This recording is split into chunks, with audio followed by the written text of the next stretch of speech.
God damn it. What? Oh my god, what am I here?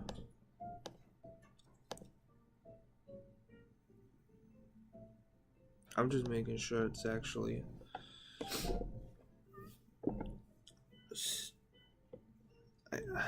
Streaming? Oh my god, no. Get out. Get out.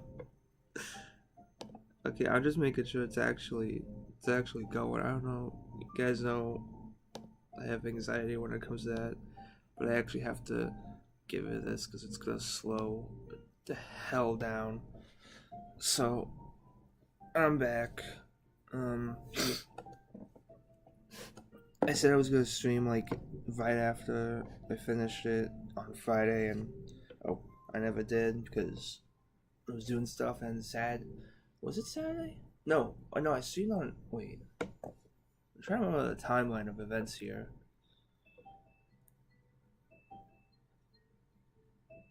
Yeah, I think Saturday was. That's when I had like a huge headache, and I just could not do anything. That was because I slept so terribly because my pillows were so hard. And then yeah, okay, you're still going. And then yeah, I didn't do anything that either. And Sunday I was kind of doing stuff. I spent way too much time drawing out J-Man alternate universes, or AUs as people call it. I really shouldn't have spent as much time as I did because like it was just supposed to be a stretching thing, just like draw stuff quick stuff so I can get into the groove, and it just became like my whole day. So I was a big oops. There was a big oops on my part. I'm on the right. Yeah. Oh, I don't think I said this last time. No, wait. I think I did. Whatever. I'll say it again. I switched brushes just real quick. Just not like crazy. Just went from. I was using a lot like for a little bit, like from in October or September, whenever I started using Smooth Criminal, but now I'm using Smooth Fine because it's a little cleaner. That's kind of what I want, the cleanness. So, yeah. I mean, I was like debating if I should stream now, because it's like 1:30. And like, I just woke up from a quote unquote nap, like 4 hours from like 10, because I just ate dinner. And it was basically, I just ate like a bunch of sausages and got, got sleepy. But I figured, you know what, screw it. Who cares? I'm just gonna stream now. I'm gonna record it. This is probably a bad idea because this is gonna be like the last stream I want to do for like just like a little bit, because I really want to get that Avengers picture done,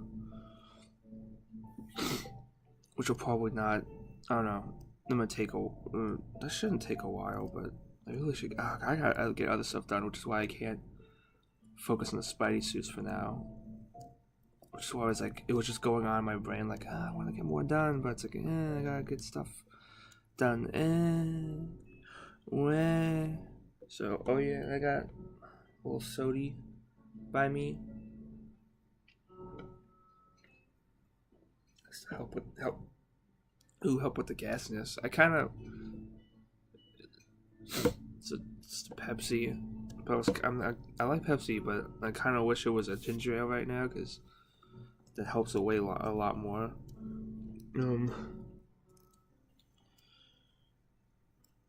Yeah, I can. Okay, I better start drawing. I can bitch about sleep and me focusing on pointless shit later. So last time, in the last stream, we finished classic Spidey from the classic comic book Spidey. We did Electric Company, and I was much short. See what we got. Classic Spidey done, looking pretty good. I gotta say, probably my best shot Spider-Man ever. We got Electric Company and his freaking his like sharpie ass like webbing and like spider and like his like I don't know those dopey eyes. I made them look even honestly. I made them look more like professional almost in my picture because they look way dope. They look way more misaligned in like the actual costume. So I may have actually improved it. It's just those weird eyes and like the crazy CBS Spidey with his like that one too is like that was hard to get the glass eyes right. I'll probably fix it up a bit when I go to ink, but I'm not gonna show inks.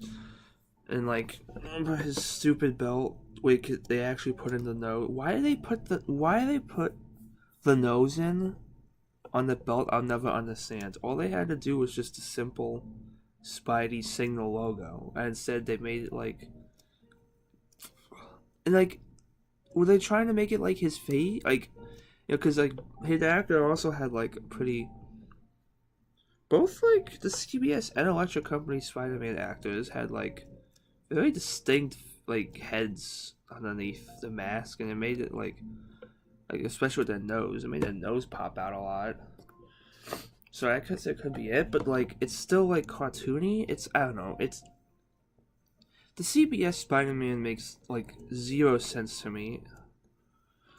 You know, I don't know what the hell they would do with that costume. But now going on to Toei's Spider-Man, I can't do it. Spider-Man, Spider-Man. You know, I can't. I feel stupid now. I can't do a Japanese accent unless I want to sound racist.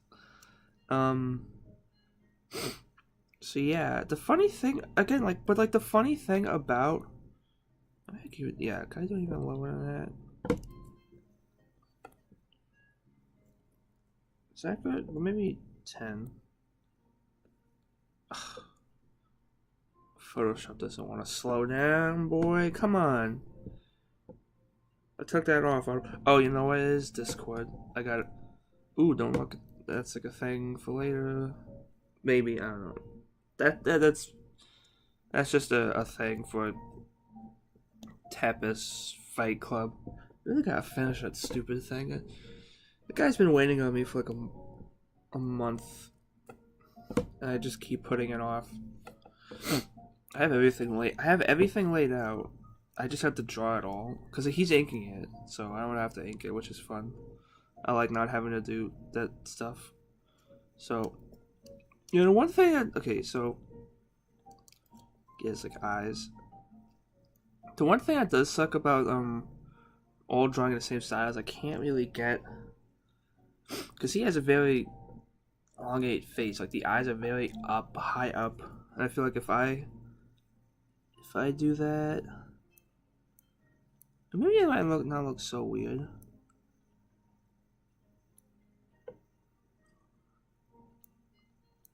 He's got very small eyes on the Japanese Spider-Man. Very Ditko-like.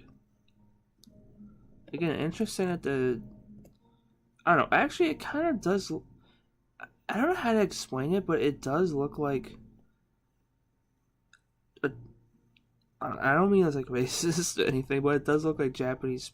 I mean, it does look like a Japanese Spider-Man, but like, maybe 'cause it's angrier. I don't know. Like I mean it in like like anime almost. Like if someone were to draw, if someone were to tell me to draw an anime Spider-Man, I would think to have the eyes be like that, like kind of smaller, angrier looking. You know, like not so much like a comic book, like American comic book at the time.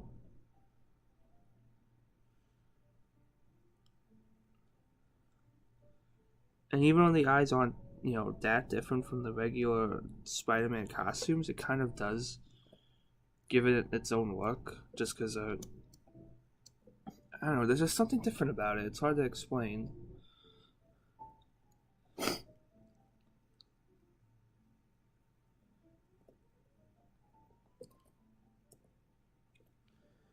So yeah, I mean, Japanese Spider-Man used to be like this obscure thing.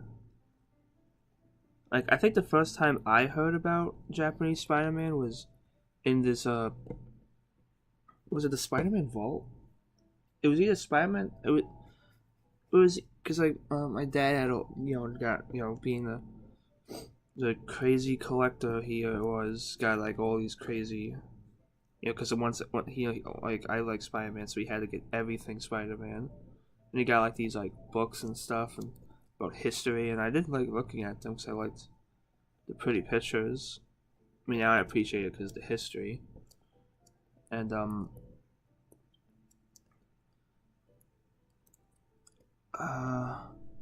I think it was either like this like big book or like history book of like Spider-Man the Icon or something like that. I don't know when it came. It came out like shortly after the third Raimi movie came out. I think. I do remember like the last things in the book was a picture of Spectacular Spider-Man, which piqued my interest, and I was like, "Whoa, what is this? New Spider-Man show? I guess I'll check it out." And now that was a good thing because it's like now it's my favorite show of all time. So thank you, book. But it was also this thing called the Spider-Man Vault, which is they had like a couple of those like vault things, which is almost like it's like it's how it advertised itself as a museum and a book, and it kind of is. It just got like recreations of all these Spider-Man memorabilia, and I'm pretty sure it's either in one of those books where I first saw Japanese Spider-Man, and I saw all the weird, like he's got a robot, he's fighting kaiju. It's like a freaking weirdo like monster lady. It's like Power Rangers but with Spidey. It's like what is going on with this nonsense? So I might be able to, what, actually might be better if I might be better to start off with the weapon like this first. I might have to save. Slow it down a bit.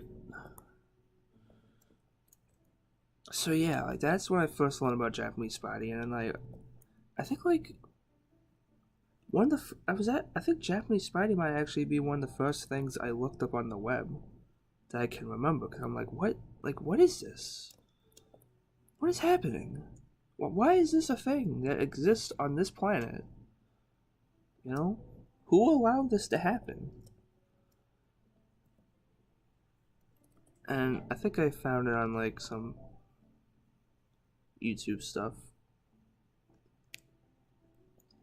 I can't remember, years ago. It's not like not connected. Gosh. Ugh. You know what? Actually, instead of doing that, I'm just gonna draw out the weapon first. So yeah, but now it seems like it's just.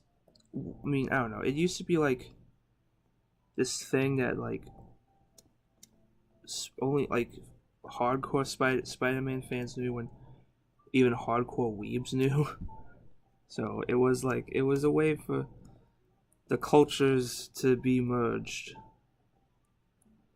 So I guess that's a good thing, right?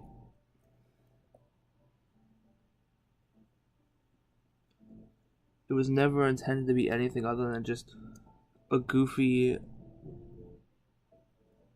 TV show with Spidey, but it turned out to be this thing that could connect American superhero fans and Japanese like manga and you know like Japanese sensibilities.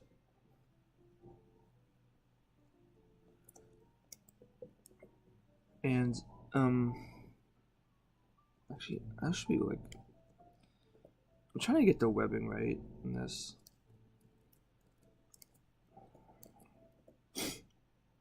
I don't know. Like when I'm just drawing Spider-Man by myself, like I kind of freeball the webbing, you know? but I feel like I gotta, because I'm trying to be as accurate to the costumes as possible. Like I'm trying to be as accurate to the costumes as possible. So and the webbing is a big difference between the costumes. So I feel like I gotta really get that right. He's got like the webbing is almost like straight down from here. So yeah, Spider-Man, Japanese Spider-Man is completely insane. I mean, he's an alien, or like he gets his powers from an alien that comes from the planet Spider. Cause isn't our planet called the planet Human? Isn't that how planets are named? By the species they come from? So I guess he's like, I guess that means that he's like an alien? No, I mean like he is already a half human, half spider or whatever the hell. And he gave like his spidery powers. So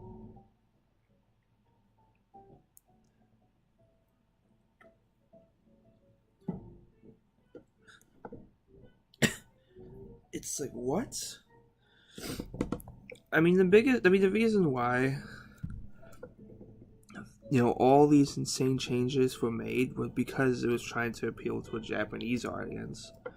And at the time, Japanese kids, they like superheroes, they like, the costumes and stuff enough, but they're also into alien, like, like crazy sci-fi aliens and big robots and kaijus, probably because Godzilla. I mean, all those things that are popular were in Godzilla, so I'm assuming that's a big reason.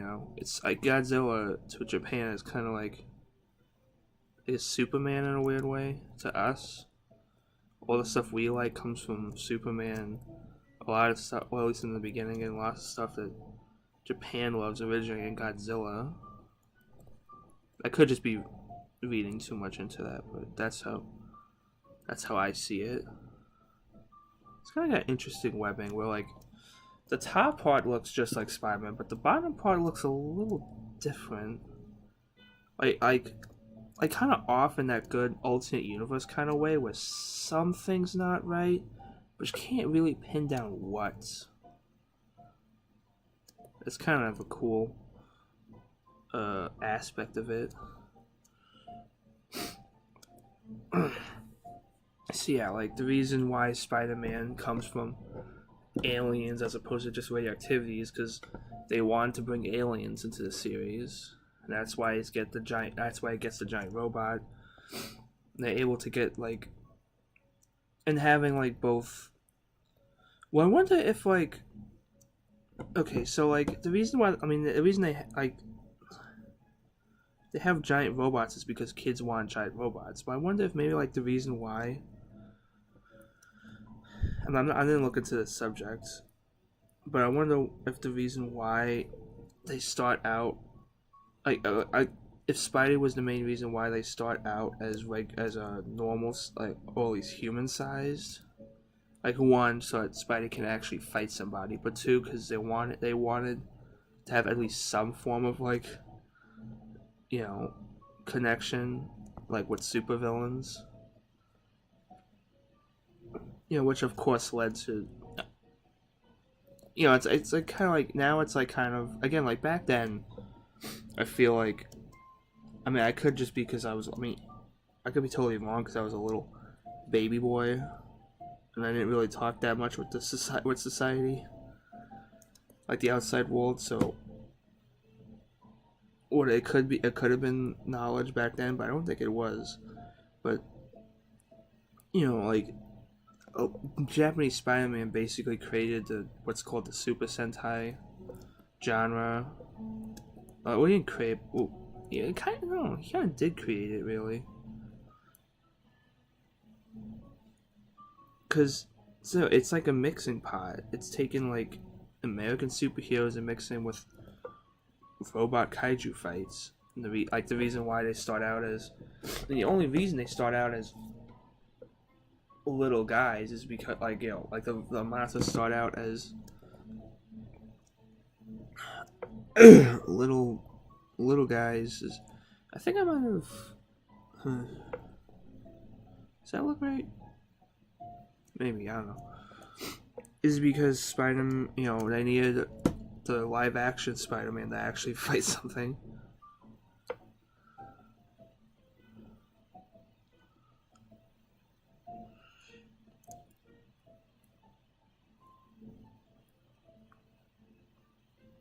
And yeah, just all these elements, came to be, and eventually became I mean, Japanese Spider-Man is sort of like the testing grounds for this stuff,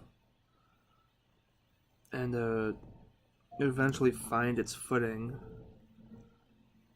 once you get to like, Power Rangers, stuff like that.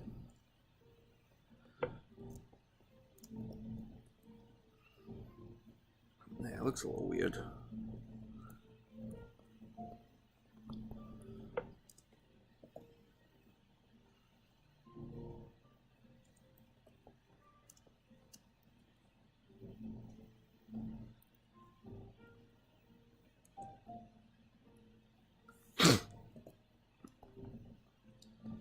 I mean, I'm pretty sure I don't really need to say this information now because it is somewhat well known, but you have to remember that because everyone talks about it now. I think especially like once Spider-Verse came out, not the animated movie, but I mean like the first comic book series back in like 2014, I want to say.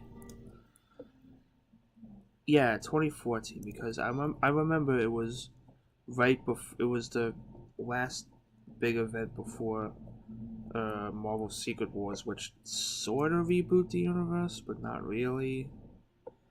It's kind of dumb. Really, the only thing accomplished from that series, in terms of rebooting the universe, was bringing Miles into the main universe. Which, I mean, did they really need to sway the entire Marvel multiverse just to explain that? Ugh, whatever. Marvel's event comics are confusing as hell. But yeah, once that came out, and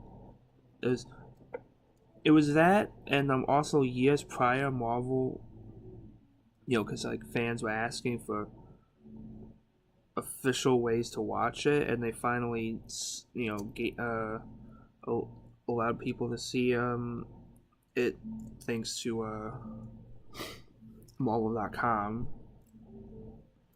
And I remember I was one of those first people that was like watching it, because before that I was only I had to legally watch it. And I was being able to watch it, like actually just watch it. I was like, oh man, it's fucking awesome. And I got like 15 episodes in, so it's like halfway through the series, and I had to like, halfway through the series, and I had to like stop. It was too much.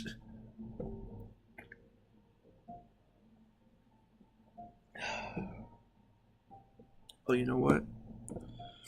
This is he actually like the complete opposite of the CBS one. He has his spider thingy on this side.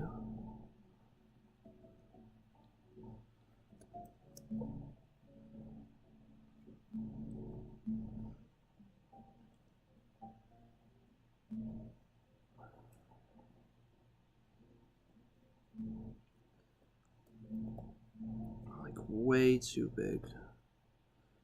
But I mean, yeah, his web shooter is also really big, but at least to his credit, this is also a communicator for his robot. So there's a little more reason for it to be this, bulky, I guess.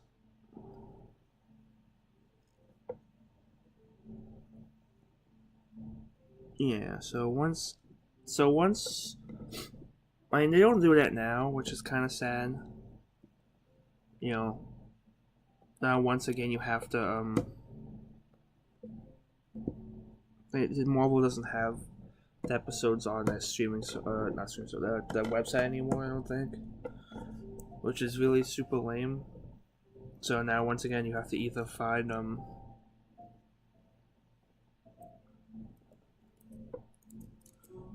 you either have to find it legally online or get like that crazy expensive DVD case, which I would totally want. I totally want the complete series on whatever on on Blu-ray. High definition Japanese Spider-Man, please.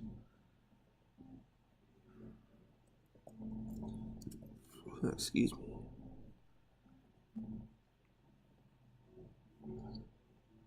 So yeah, that's so onto the costume. See, like, okay, the ironic thing is that I mean, yes, Japanese Spider-Man is so far from.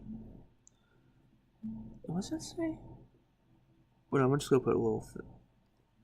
Is so far away from like what Spider-Man is supposed to be, you know, it's kind of shocking. But at the same time, of all three '70s costumes, his is the most accurate. Like, it's kind of insulting in a way, you know, that Japan basically did it better. Because, I mean, look at it. Like, again, like, look in comparison to, like, okay, you can cut some slack to Electric Company because it was you know, it was PBS. It's not like they had the biggest budget, and it was the first Spider-Man suit ever. I mean, the only superhero that had a good starting out suit would probably be Superman. That's just because I don't know. It's not that hard to get Superman's costume right. I mean, look at like the first Batman or the first Captain America. It's like what is this goof? I think did I make it too short? Wish I got a shot of how the bracelet looks under. You know.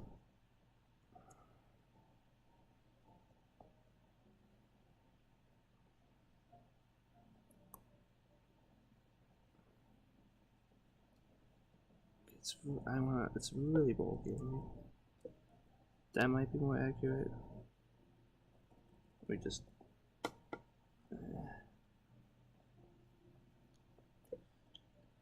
bracelet is like the most. The bracelet is the most different thing about it, the costume. So probably do my best to get it accurate.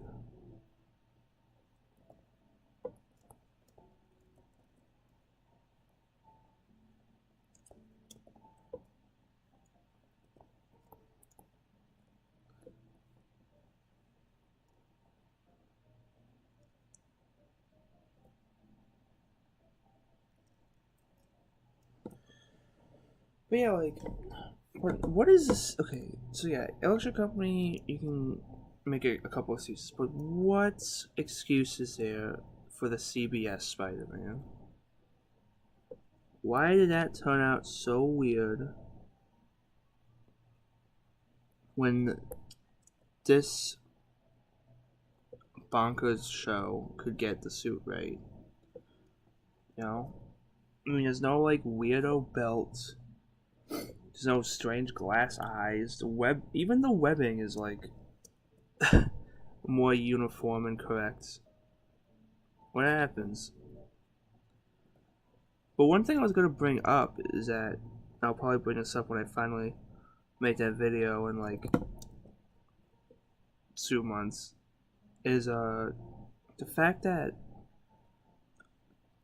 there seems to be some similarities between Japanese Spider-Man, Toei, Toei Spider-Man and CBS Spidey, like, you know how this is done, like how they did the indent, and also that the spider is almost exactly the same. Like the coloring is almost similar too, so it's like, was there like back and forth between the two costumes? Because they were made like not that far apart. You know, Oh yeah, it's also like freaking crazy outside right now, dude. It's like 16 degrees or whatever, and there's some like intense winds. Basically, the worst aspects of winter, which sucks. Cause I just want some snow take a nice walk in the snow.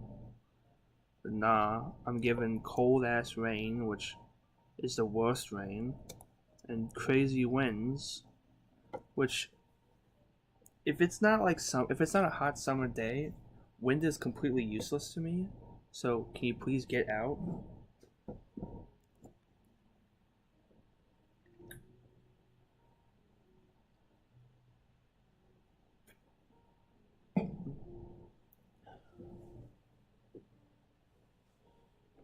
This too.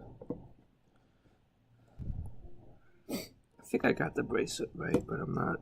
I think there's a little black here.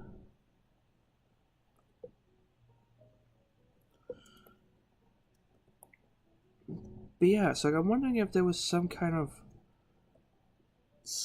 talk between the American and Japanese ones, because like look, they're only like a year apart, and even then, they had to be working on it at the same time. You know. So like, look at that. Like he's got like a weird thing going on where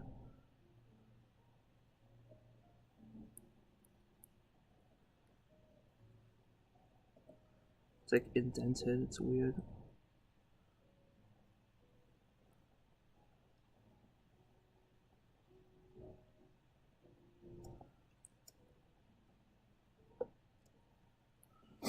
Nah, I probably shouldn't worry too much about all the. Oh, should I do like? Just... I don't know.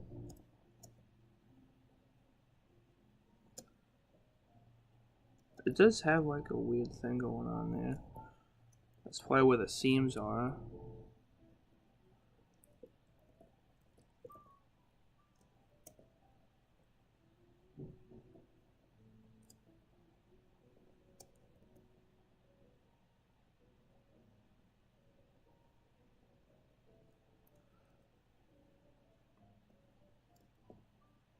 Yeah.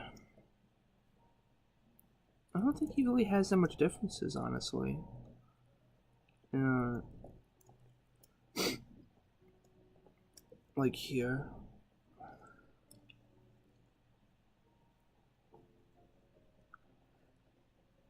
I mean, he also again similar to the oh, is this like CBS Spidey? His webbing is more going down as opposed to going up.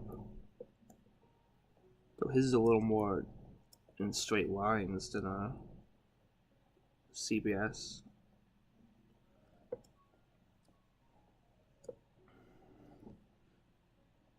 I don't know. It just seems weird. I think it's mostly this little indent kind of design here, but also it's almost the exact same spider design, except the CBS one has the legs a little thicker. In fact, actually, you know what? I'm gonna mess with this again.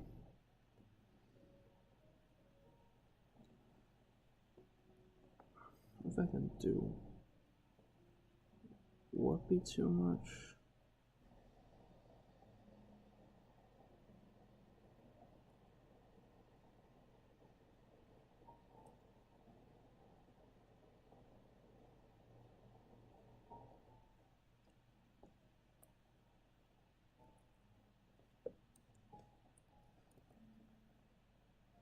Uh, sort of right.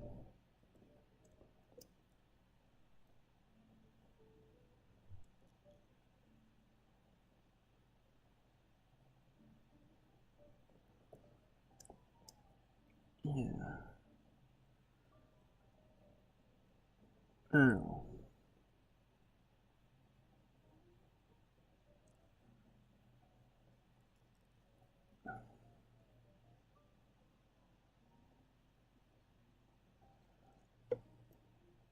It's just interesting. I don't know. It's something I've always, whenever people talk about, like, people bring up a bunch of stuff with Japanese Spider-Man, like how it started, like how it formed, how it actually is, legal.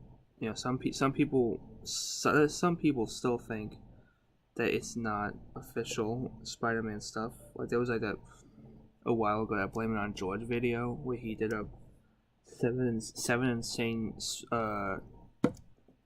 superhero bootlegs, and in the thumbnail he has Japanese Spidey, and a bunch of people were quick to tell him like, no, dude, Japanese Spider-Man is perfectly legal.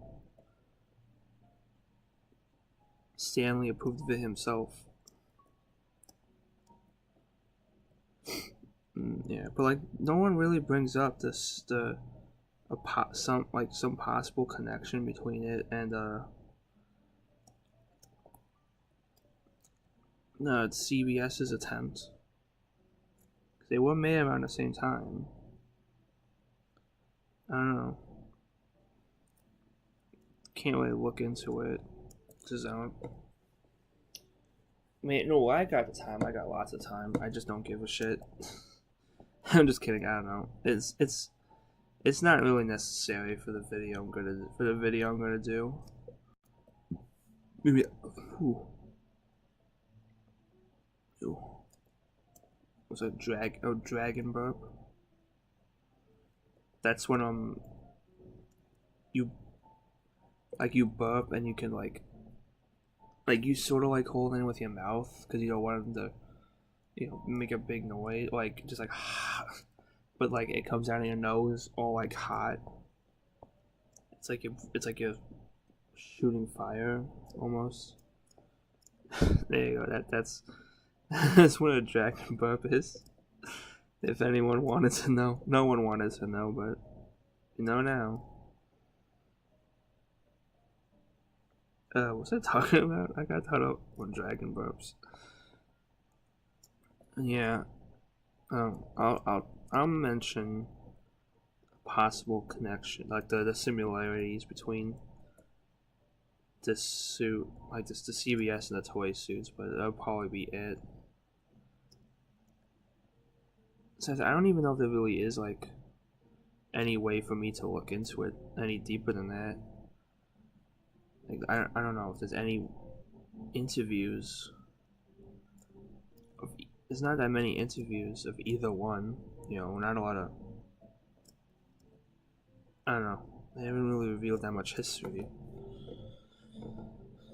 I mean, it's funny actually because again, there's the two interviews with Stanley that are like like the two, both shows, the two famous interviews with Stanley, but one is the CBS one is one where he's on like, I forget where, but like he's talking about why the CBS show failed as a Spider-Man adaptation, and the Japanese one is an interview like much, I think like years later, where he's like talking about how much he loves the Japanese show and like loves the culture and stuff. Stanley was super cool about. He didn't really have like, I mean, I'm sure he had a little bit of a preference in American superheroes because obviously that's what he made, but he didn't seem like the kind of guy that was like, this is the only thing. Wah, He was super chill. He was like, yeah, Japanese stuff can be cool. He just liked pop culture. He wanted his stuff to be a part of it. He wanted to merge cultures together. And isn't that what life is about? Isn't that what we should all be striving for? That's what Japanese Spider-Man teaches us as a people. Shouldn't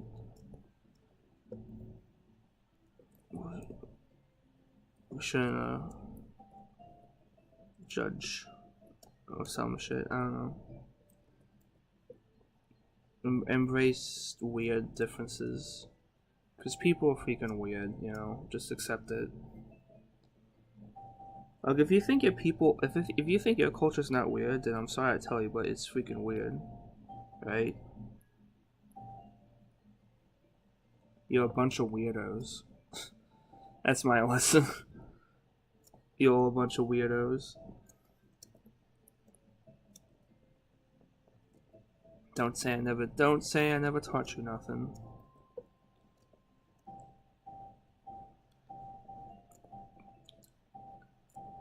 One reason why CBS, I gotta turn the heat off for a bit, but I know I'm gonna get cold in a second.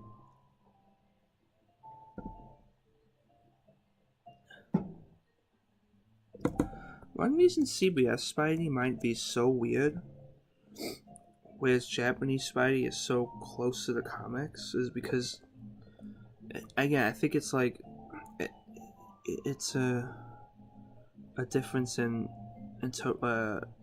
how one culture adapts stuff.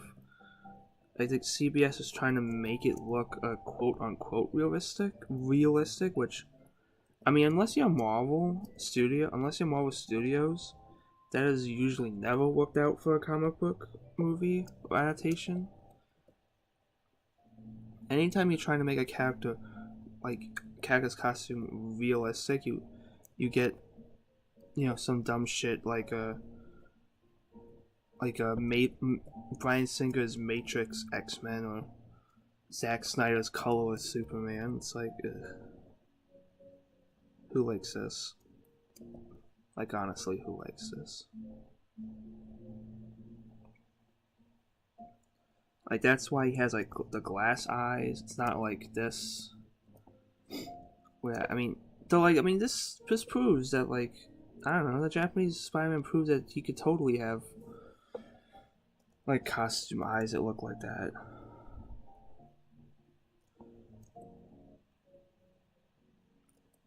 Whether he made it himself is another story, but who cares? When we get to the Raimi Spider-Man, we'll have some stuff to say about that.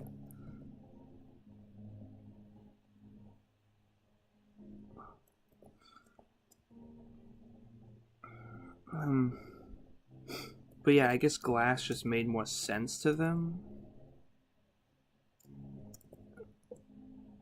It's also why he had like the web shoes on the outside. But like, that belt though, I still don't get that one. That's gotta be like some kind of weird, I don't know. I'm trying to, like, that belt, I still can't explain that belt. It's just so, like, why? I mean, I get that you would think he needs a belt. Because again, like, this, if he's like has web shoes that huge, the idea he hides those cartridges underneath his costume is ridiculous. Like, they would protrude out like crazy. He just looked like he has a bunch of square. It just looked like a guy with a big ass belt underneath his shirt. Like, dude, what? I can see your belt. I can see your belts, dude. What are you doing? Oh, you know what? I forgot. What the heck am I doing?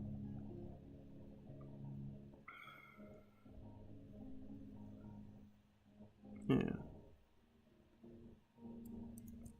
That was weird. Forgot to draw that out.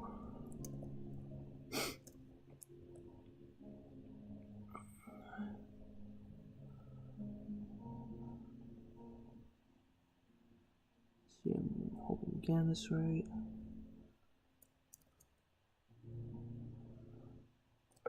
Yeah. I'll do the feet after because I think once I do like this part where I can actually see it, I'll have a better understanding of how I can sort of do the feet. So I don't have a pit. I can probably get a quick picture of the feet, honestly. Because unlike the other two, there's quite a few pictures. There's quite a lot of pictures at a full body of the costume. It's just this was the best looking picture I could find.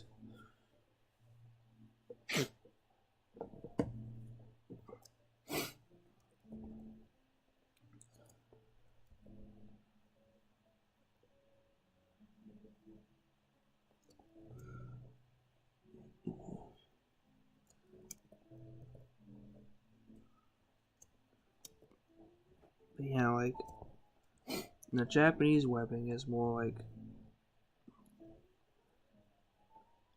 it's almost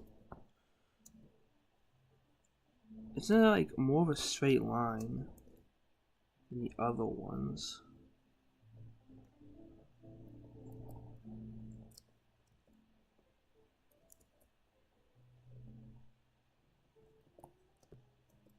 It doesn't really wrap around much. It doesn't like, it doesn't like go like this.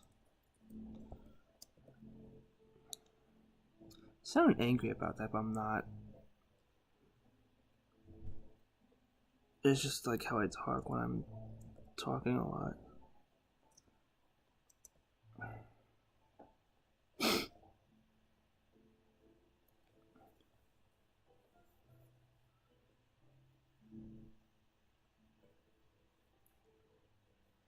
Yeah. So yeah, I think CBS tried to make what they thought would be a realistic version of the suit. Was Japan, I mean, like, once you have, aliens from the planet Spider and giant robots, I think realism is kind of, out of the question. So, well, you know what? I shouldn't. Wait. Yeah, that should just be like. That should just go in. I'll have to think about the coloring once I do it. Like, where the indents and stuff are of the suit. Because clearly, like, this part is like a more padded part of the suit than the belt part is.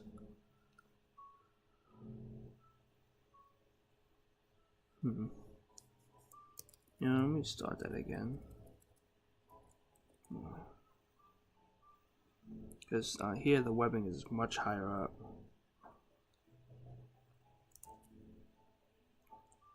So yeah, I think Japan was, when they were adapting their version of Spider-Man, they wanted to be as close to the suit as possible. Which is why, in a weird way, the Japanese version came out more comic authentic than the CBS one. But yeah, actually, honestly, I think Japanese Spidey gets a little too much shit. At least in terms of it being like a adaptation of Spidey, because I mean, yeah, it's got some crazy shit like aliens, but like I think a lot of the heart of the series is in the show. Okay, let's see, Takeo Yamashiro. I'm pretty sure that's Japanese Spidey's name. Takeo. He's he wants to be like a professional biker, but he's really not there. He's not like getting any gigs. So so most of the time he's strapped for cash. He's suddenly thrust into the role of breadwinner, just like Peter, because his dad dies. He was the only one making money, so now he's got a family to look after.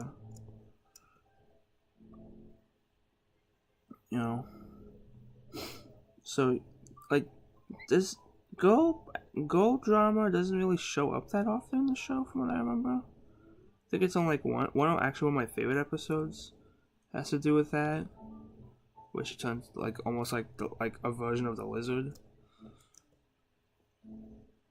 But that doesn't really show up that much in the show. But yeah, like, I mean, money problems, responsibility, being forced to become a man. A lot of his dreams get squashed, or at least like halted, because he has to be Spider-Man. He would like to go hang out with his family and stuff, but he's gotta stop Dr. Monster from making more stupid monster men. So, like that. I mean, that's like quintessential Spider-Man, you know. So I don't think it's like. I mean, yeah, it's nuts, but I think that maybe that's also one reason why it's. I think if it was just completely different, like if it was just like weird ass Japanese stuff after weird ass Japanese stuff, I don't think it would be as remembered as it is. People would just pass it off as, oh, this is just some. This is just Japan being Japan. But I think because it does have some some connection to what makes Peter Parker such a great character, there is like something for like both fans of Spider-Man and even fans of like Japan, like Japanese stuff, can like watch it again. I mean, it's like it's not super deep, obviously, because it's a late '70s Japanese show. Of course, it's a little goofy, but also I guess maybe like again like that whole drama stuff probably does come from Spider-Man, so that's another aspect that probably helped to form Power Rangers in a way, the teen drama. Look, I mean, Spider-Man's all about teen drama, so it's not unfair to reason that maybe, like, if it wasn't, if if Japanese Spy never existed, Power Rangers probably wouldn't exist. But also that if Japanese Spidey, like, if they didn't try to adapt Japanese Spider-Man of all the superheroes, and Power Rangers wouldn't be a teen drama in a way we know it now.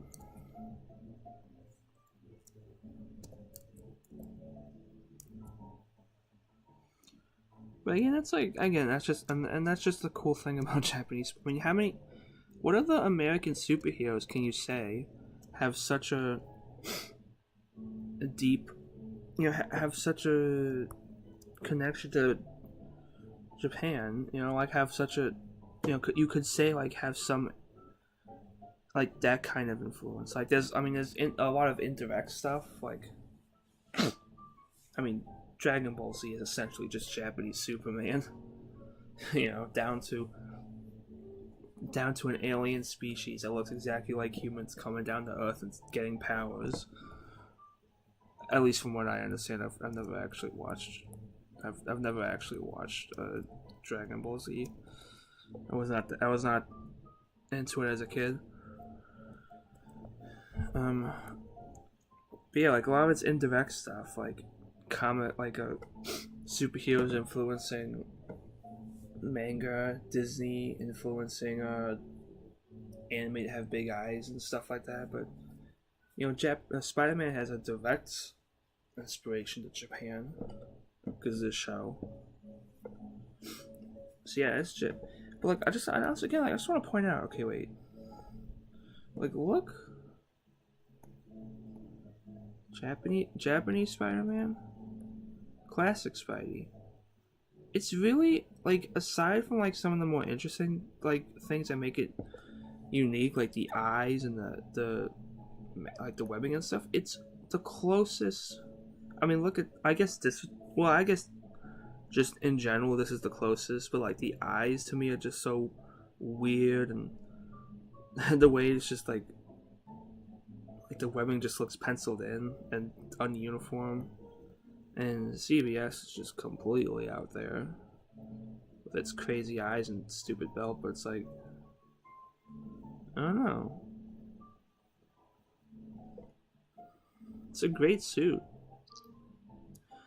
Of all the live action casts, I'm not showing the back right now, but like when I do like draw the back and I show it in the video, you'll see like it's possibly, of all live action Spider-Man costumes, this is aside from the bracelet, this is the closest to being just literally the comic book.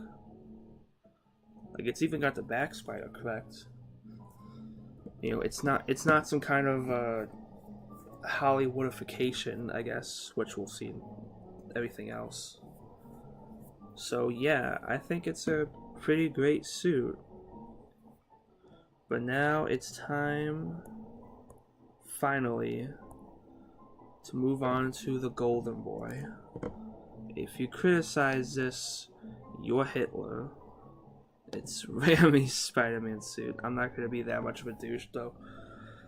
I do have a particular hatred of the more extreme side of the Raimi fanbase. But we're done with the 70s. We're done with people being kind of weird about Spider-Man adaptations. You either get Electric Company and the complete Electric Company and how he is does not talk at all. You get CBS Spidey where he's essentially just Batman but with Spider-Man powers. You know, he's a scientist and he's well off. He's got very low problems. Or you get Toei Spider-Man, which I shouldn't have to explain. You finally get a true adaptation of the comics. And I kind of like them a bit. Yeah. Okay, I'm not gonna get into my opinions of the movies, because again, that's not what my video is going to be about, but I do have a lot of major grievances with Raimi's movies, especially the first one. I don't know. It's definitely an unpopular opinion. I don't know many people that share this opinion, but I know people that share the opinion that 3 is not that bad, and that some people like 3 over the other ones. That's not exactly my opinion. That's part of my opinion, but not exactly. My opinion is that I think not only is 3 better than 1, but 1 is just, I don't want to say not good because it's of its time, but that's what it's of its time, and to me, there is just a lot it gets wrong, both in terms of getting Spider-Man the character right, but also I don't know, just general storytelling. At some parts, the biggest problem with those movies is that there's at least no distinct character arc for Peter Parker, or any character really, aside from maybe Norman, but he's weird, and not how I would prefer Spidey be done. Green Goblin be done. Mary Jane is as obnoxious as people say. It's not that big. Anime's fine, but there's nothing really a problem with that one because he was trying to adapt, classic anime. Though I'm gonna be honest, and again, not an unpopular opinion, but classic anime is kind of annoying. She's kind of a bitch sometimes too, honestly. I never really liked how reading the old comics. I can stand a bunch of stuff, but for some reason, anime I don't have a problem with anime not knowing Spider-Man is Peter, but I gotta get that right. Just those insane eyes, but it's more that that she just absolutely hates. She just eats up what the Bugle says, and that always kind of annoyed me. Luckily, the Raimi movies, I think, maybe Sam Raimi felt the same way. It was unnecessary drama. It kind of made sense at the time because it's just funny, but I don't know. I kind of like what I like what this Ultimate Comics did that where they had the guys are a lot shorter than that, aren't they?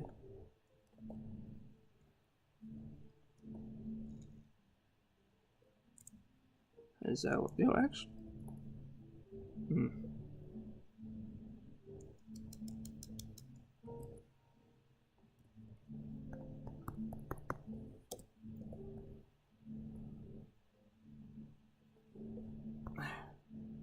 Come on, walk with me here.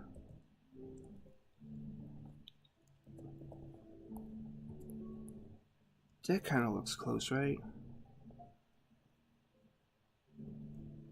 maybe more elongate. Maybe.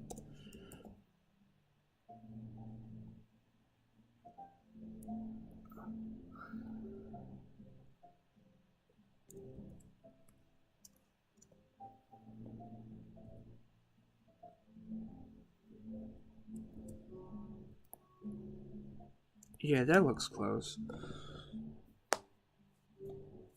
Side note, I used to. I'm not. Okay, also, like, to be like. I guess to dip into my criticism a bit. I'm not really that big a fan of the eyes. At least anymore. I used to think they were cool when I was like a kid, and that was the only Spider-Man you could see. But once I got to, once Spectacular Spider-Man came out, and I started reading the comics more, especially once you get to like MCU Spidey. I don't know. These eyes are just two 2000s for me, for my taste. Like this kind of design, it only could exist in like a wall that's still like, I don't know, Matrix. Like the Matrix design. That's the only way I could describe it. Late 90s, early 2000s is the Matrix design. Though I will give Sam Raimi credit in that he was the only one who wanted to do a colorful superhero costume. You know, I mean, it's again like it's still got the trappings of a lot of 2000s, like how sharp everything is and like kind of how angry the spider is. And of course that like metallic webbing, which is gonna be my biggest criticism of this costume, believe me. But I still, no matter what I say about the costume, I still admire Raimi for not going the Bryan Singer route. I really hate those costumes, guys. Can you even call them costumes? They're just shitty. They're just shitty Matrix costume, like leather.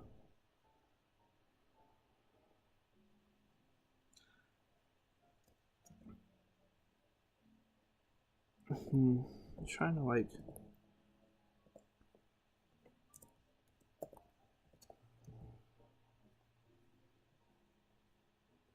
I'll just do a square because it'll be simple.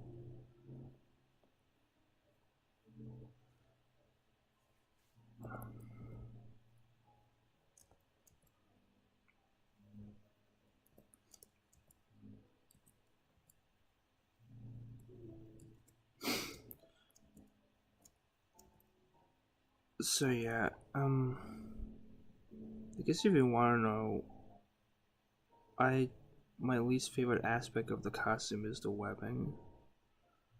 To me, it's too much.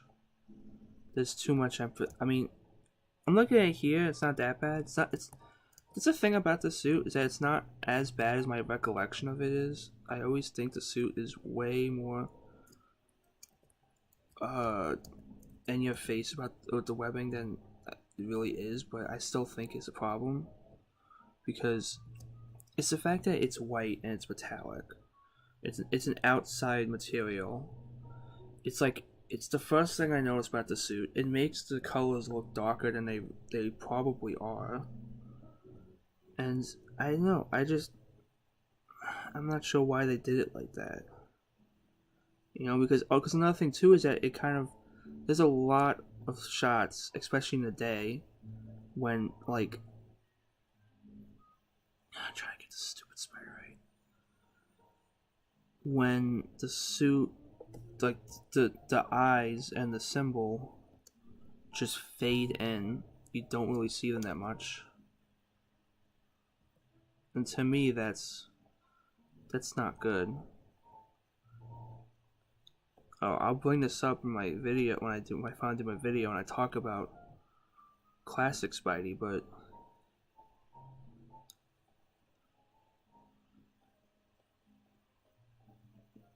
to me, like the eyes and the symbol should be the first thing you notice.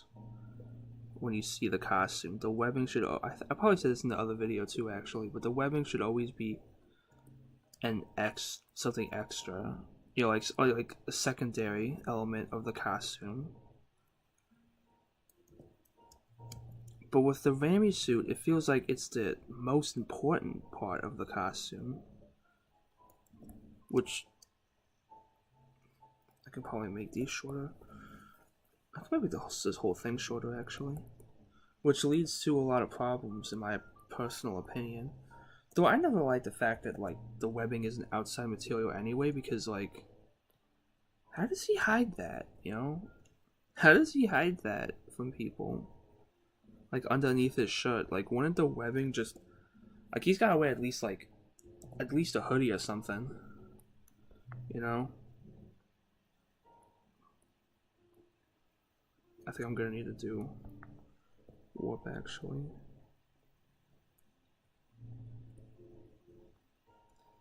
To get that sweet ass perspective.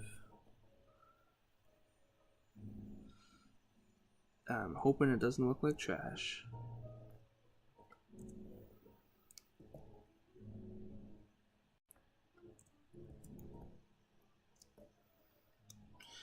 It looks a little bit like trash, but we'll stick with it.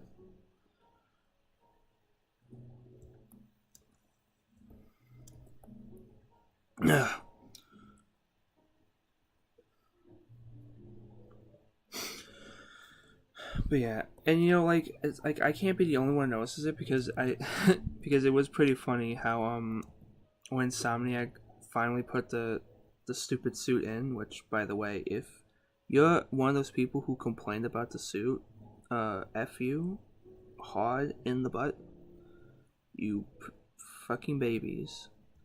Like, of course they're gonna put the suit in, you idiots. This one particular, I mean, like you didn't have to be so annoying about it. You didn't have to harass Insomniac. You know, they made a fucking amazing game with some amazing suits, both obscure and well known. You couldn't just let it be. It's just one suit, guys. Goddamn. Besides, the Homecoming suit is better.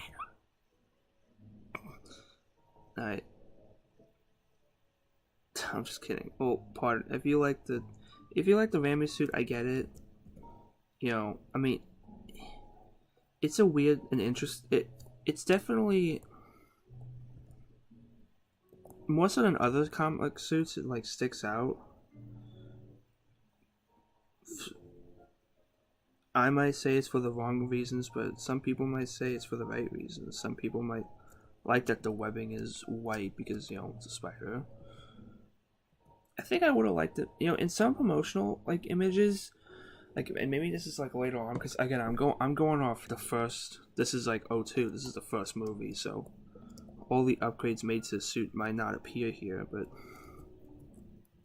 I think I think in these promotional images of 2, the webbing is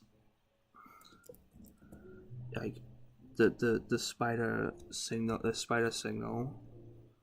symbol. I mean, spider symbol, and the eyes look to be, you know, black. Like, they made it like more obvious that's black. I guess the contrast with the webbing. Though it also can backfire because now it looks overcomplicated. Basically, I'm just an asshole who wants to make the Raimi suit look as bad as possible. At least that's what people say, despite the fact that I'm drawing it out and I'm trying to make it look as pretty as possible.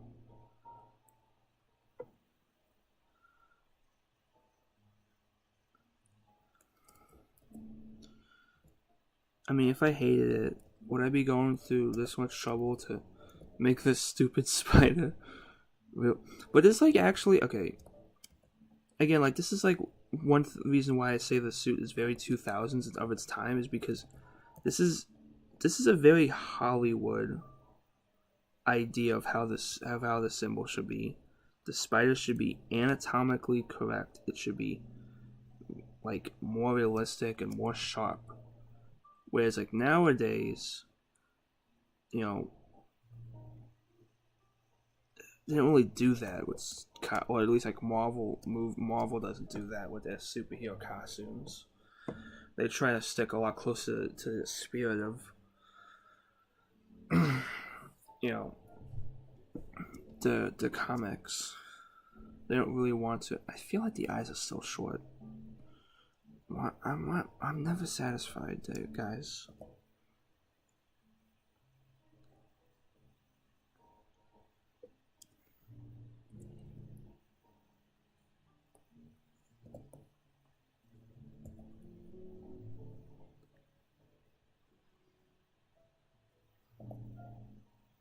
No, it is actually. I need to make this one thinner, probably. Yeah, that's the little thing we call perspective, kids.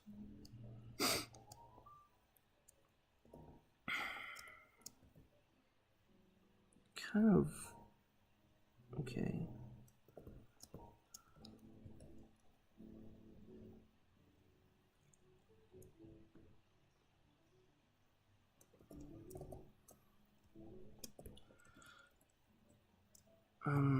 Yeah, like the eyes. I don't know. There's something about the way the spider is designed, the way the spiders are designed, the way the eyes look, and just the general way they decide to go about making the webbing that makes this suit feel very 2000, feel very early 2000s. Kind of not really that different than say how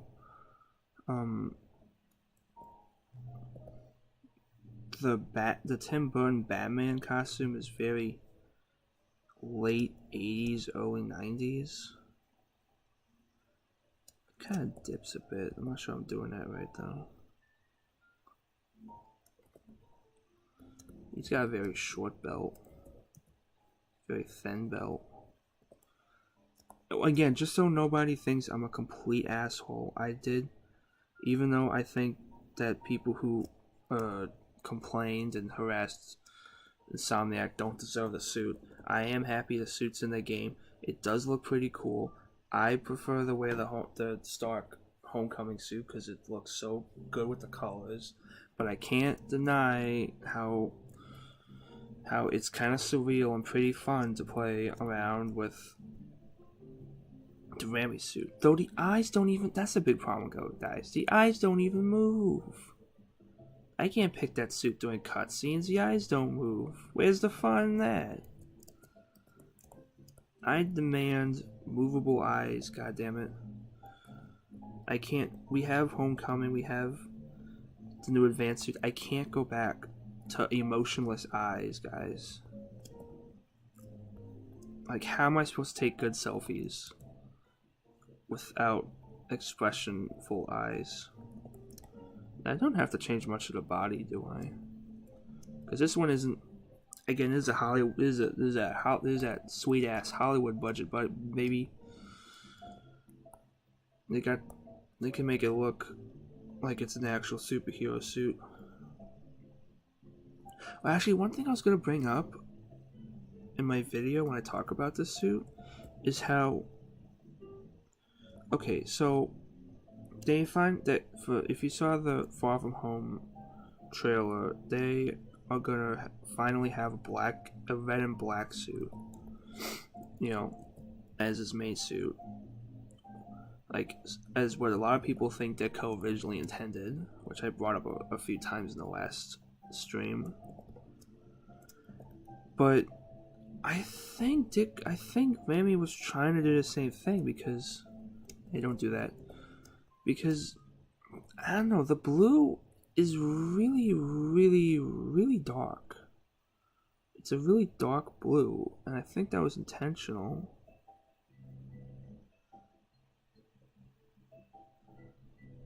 I don't know. Could I be wrong? Maybe. I'm wrong about a lot of things. But I wonder if, again, it could just be a mismanaging of color, because again, the bright white webbing kind of fucks everything up. Like you can't change black to white and expect the colors to be the same. It's gonna come out darker looking, but then again, 2000s era movies, they probably want it to look like that because it's the Hollywood style. You know how most movies are made, like, to be, blue and orange. You gotta get that Hollywood lighting in. Actually, it starts here.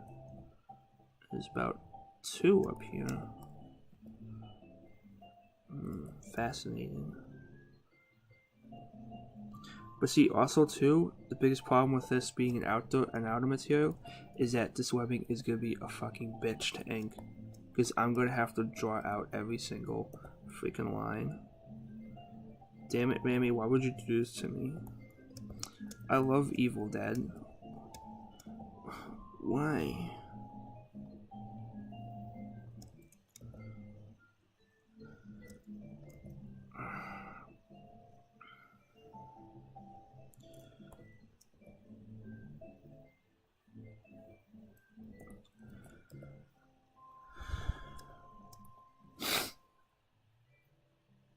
If you squint your eyes or like do a cross-eyed thing, this Spider-Man starts to look like an alien because of those crazy eyes.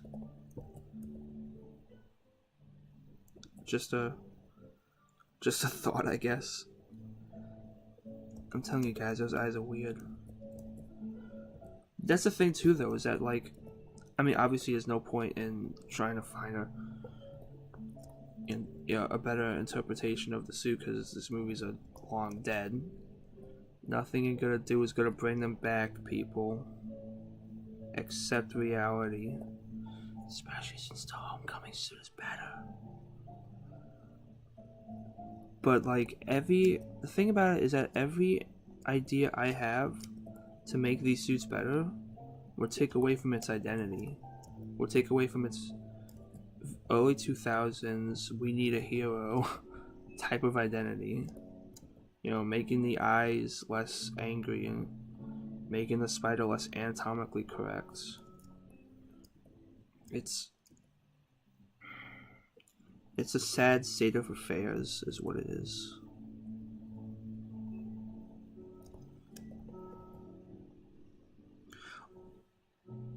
Also, though, did that much rubber on the suit, did that make it like a bitch to try and move around in?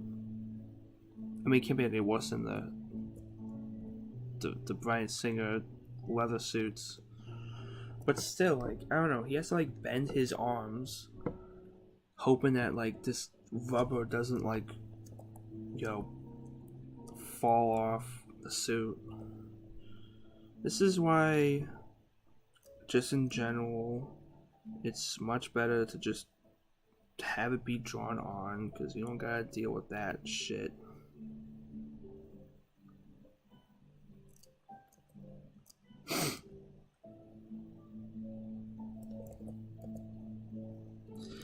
I would say I still like Spider-Man 2 enough.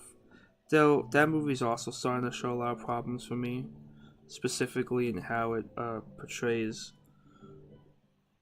Spider-Man No More, which is my favorite Spider-Man storyline. It gets some stuff right. I like how it actually does have that famous panel of him walking away from the suit in the rain in a trash can.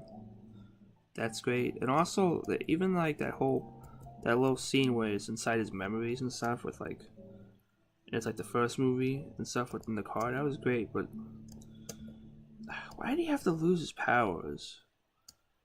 That defeats the whole point of the entire story. That was so stupid.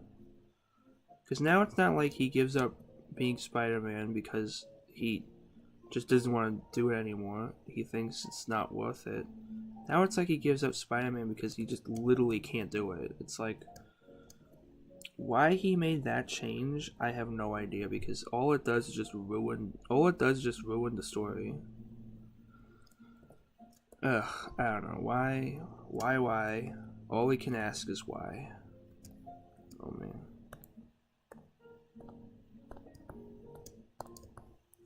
think I'm gonna need to. Yeah, I was trying to. Okay, that's so weird. Cause look, it like dips here, so I'm trying to get that right. Don't know if that's intentional or not though. It kind of dips into all the spots where the webbing meets. Again, probably just because it's like, you know, like all that crazy rubber.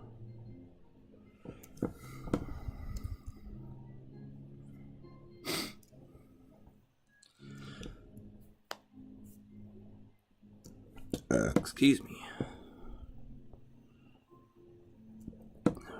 Ooh, excuse me, man. Ooh. Oh boy. Oh, gee willikers.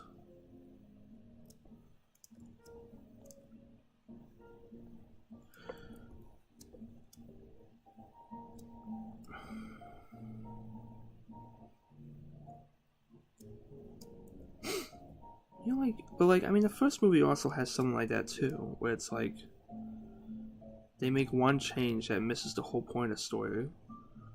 Like, I'm specifically talking about like the first 30 minutes, the first third of the first Raimi movie is honestly like almost perfect.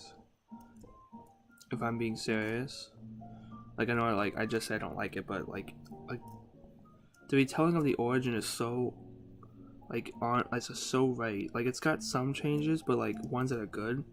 Like trying to make Peter Parker, like I mean, it tried to make Peter Parker like decision to not help the guy seem make a little bit more sense, or at least like be a little more sympathetic, which in some way could ruin it because in the original comic the whole point is that he's a piece of shit and that was a bad idea. But like making it like a little bit more gray does like, you know, and it's like people would think like, yeah, good job Peter, that guy sucks, and then like you see like, oh, the outcome of it, and it's like, oh wow, you're not any better than Peter was, you jerk, you butthead.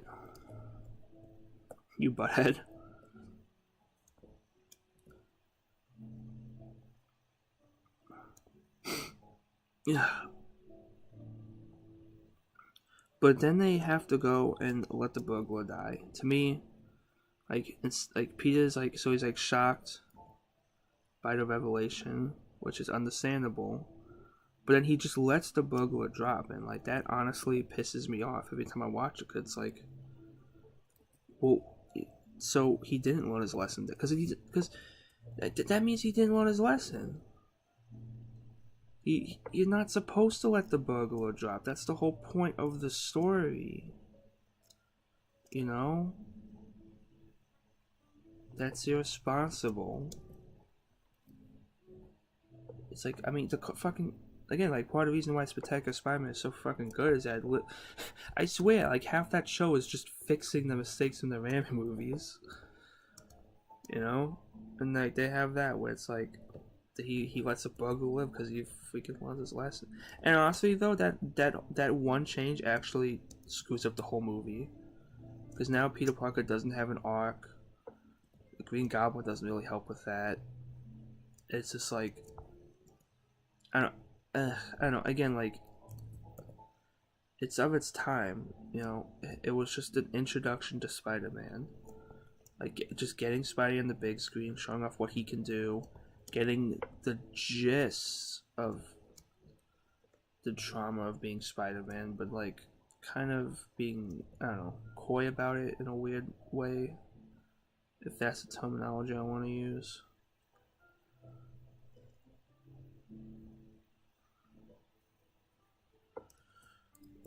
Which is why I think that, well, I mean, it's, I don't know. That's why I think Homecoming is so much more better, honestly, is because, I mean, for one, he has a clear arc, but also it's like, I don't know, the changes they made to certain storylines actually help the story, whereas in like the Raimi verse, it like kind of hinders it, if I'm being honest. You know, why does Peter letting the burglar die hinders the origin story? Peter losing his powers hinders Spider-Man no more. I think the only change that actually worked for me was, again, ironically, from the third movie, where they made Sandman semi-responsible for Uncle Ben's death. It seems contrived, and like, at first it seems contrived in the same way that having the Joker be the one who killed Batman's parents seems really stupid. But it actually kind of works because it gives Peter it gives Peter a new chance at revenge, which he shouldn't want because, again, there's this whole thing about power and responsibility. But because he has the black suit, he's more susceptible to giving into his baser emotions, and he goes way hard on Sandman than he should, even though Sandman he doesn't know about Sam. Actually, wait, does he ever find out about Sandman's past? Like, why he's robbing banks? I'm trying to think. I don't think he ever does. I don't think he ever figures. I don't think he ever learns why the Sandman is doing that. Okay, never mind. That's a problem. There should have been a scene where Peter actually uses some intelligence and goes to see Sandman's daughter or something, and rewriting Spider-Man 3, that should have been the moment where Peter Parker, when he's sulking, it's like, oh, I'm sad. It shouldn't have been that stupid hit with Mary Jane, because again, no one likes Mary Jane in these movies. She's annoying as hell, and every drama is about her. Spidey had girlfriends before and after Mary Jane's, sadly, because one day. And he has more drama than just her. That's a big problem with those movies too, is that it focuses way too much on the romance of Peter Parker and Mary Jane.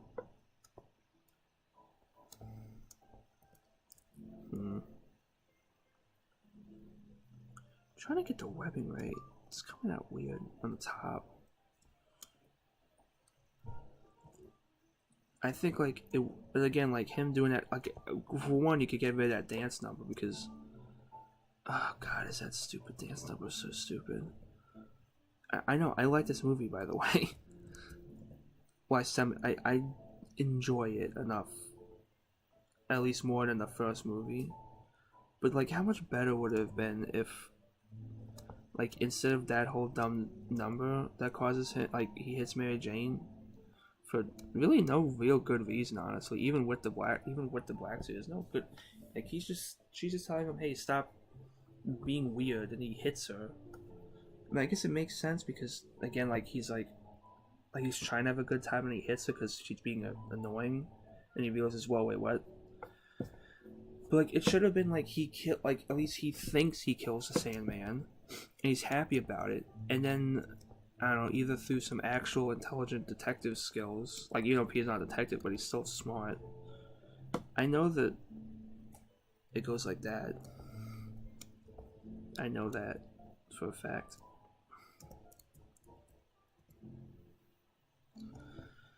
How about he figures out the Sandman is doing this all for his daughter, and he sees the daughter and how much she's suffering, and that she,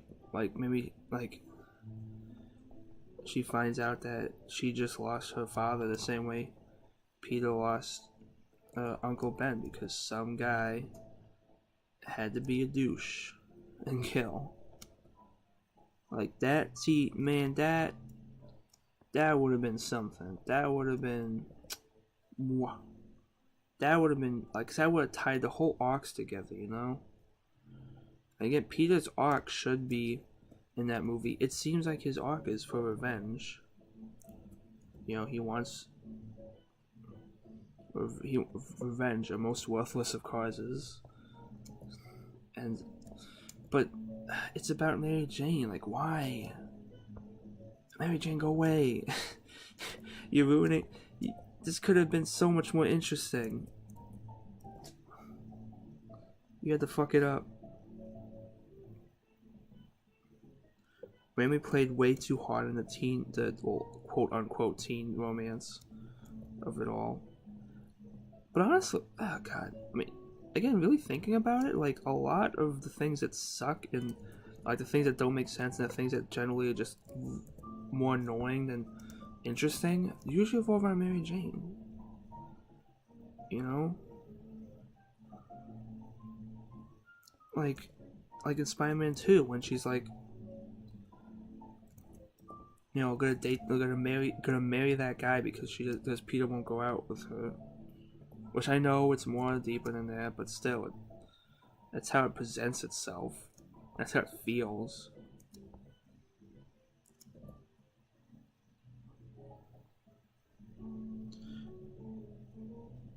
I'm kind of bitching about the Raimi movies.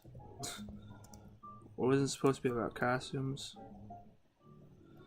I don't know. What does it also say about the costume that I didn't already say? Aside from the fact that I now have to go in and draw every single individual web.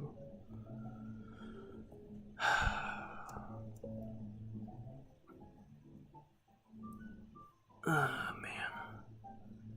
So I'm also gonna have to, because again, like I have to draw like the outside of the web too, like on the costume because it goes out.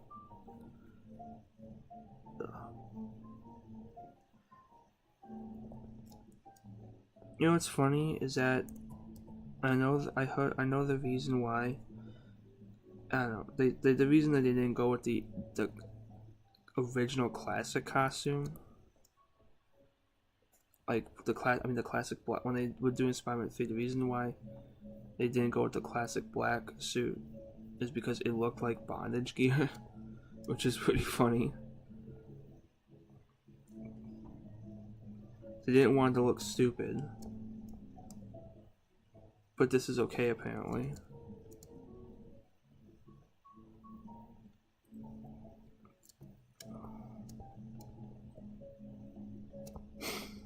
I don't know. I'm really a bitter old man. I'm a bitter old man in reverse though, because if I because like I'm like a bitter young man because I prefer the new stuff. I think Homecoming is superb. I actually, oh my god, dude, one of my pet peeves now is just seeing like, you know, like stuff like Spider-Man: Homecoming is a great movie, but not a great Spider-Man movie. It's like, fuck you. Like I don't want to be that guy who's just like, this is why it's great, but like I don't want to be that guy that says, did you watch the movie? But it's like I kind of have to ask, did you watch the movie? Like people who say that Peter Parker has no sense of responsibility, it's like, did we even watch the same fucking movie? Or like all that argument about how Peter's just fucking, you know, it's just like it's just like Tony's lapdog and like bitch boy. It's like, no, you know, I don't got time to explain how you're wrong, but you're wrong. And how is Tom Holland's Spider-Man how is he a bitch, but like Tobey Maguire's isn't? Fucking crying at everything. I don't know. No, big problem with this movie too is that like, because they decided to take it. Look, also anyone that tells you organic webbing is better is full of shit. It is not. All it did, like they didn't want to put organic webbing in because they thought it would like mess with. They would have to talk about, you know, like the move, like they'd have to talk about stuff like, oh god, I'm losing it. But they would have to talk about, no, god damn it, that's not what I'm trying to say. Like they took out the regular webbing, like because they didn't want to have to deal with the possible drama of him running out of webbing, which is like, it's kind of stupid because it's like, I mean, not every Spider-Man story has him run out of web fluid. You know, it's something that's supposed to happen every so often to keep you on your toes. If you don't want to write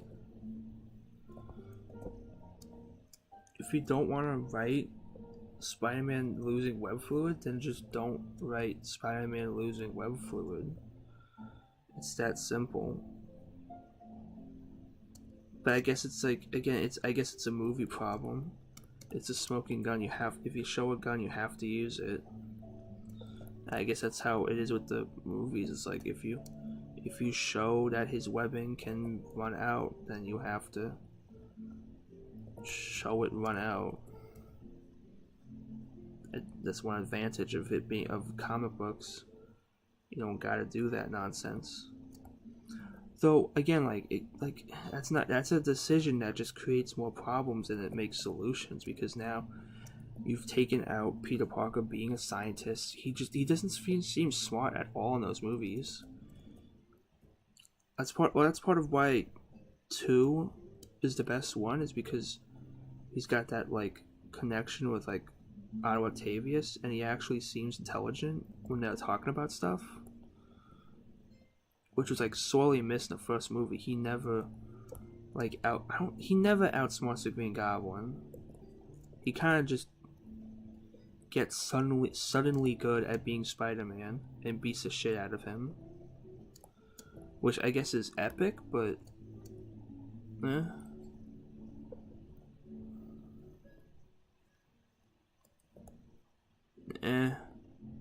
that's what I say.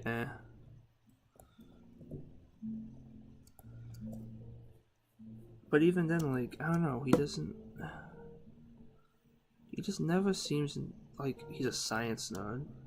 Just an average nerd. Like, he's got no goals, which to me is less interesting. Like, I actually had an argument with a friend about that, but it's way back. Like, this is when was this? 2015 maybe? No, I couldn't. Wait, could it? No, that can't be that. That can't be that. Wait, I'm trying to think honestly here. No, because 2015 is when I started high school, isn't it? Was that no? 2015 is when I ended high school, so it could be 2015. I don't know, because I was either defending the Amazing movies or I was defending Tom Holland's Spider-Man. My friend was defending Raimi, and he was saying that it was better that Raimi's Peter Parker feels like, I guess, like it's more of an everyman. You know, he's not like no inhibitions. You know, he's just a guy. But to me, I think that's worse, because, you know, if he's got no like inhibition, he's got no like hobbies, like no love for something, it's like, why should I care? He seems less real now, because, like, I mean, everyone's got something they're excited about, and Peter Parker, like, it's not. See, the thing about writing a character, like writing a relatable character, is that like one thing people do to try and get like a trap some people get into is that they try to make the character appeal to everybody. Like, oh, he's not, you know, like, oh, he just likes things, you know, he just enjoys stuff.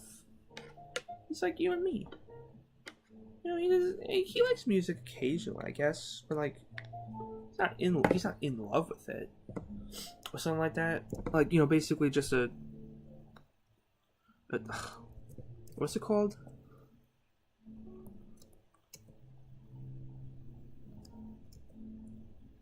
You know, like the silent protagonist, like something like Skyrim, where like your character has no distinguishing features except that he's a chosen one.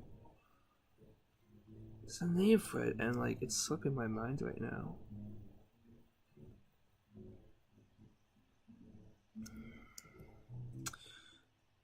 Whatever, you know what I'm talking about. That kind of character. And to me, it's just like way less interesting.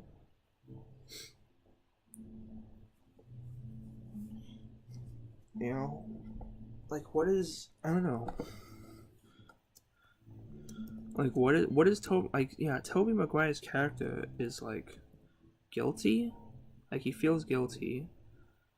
Like, I mean, that's all the like stuff with Spider-Man. What's the stuff with Peter? You know,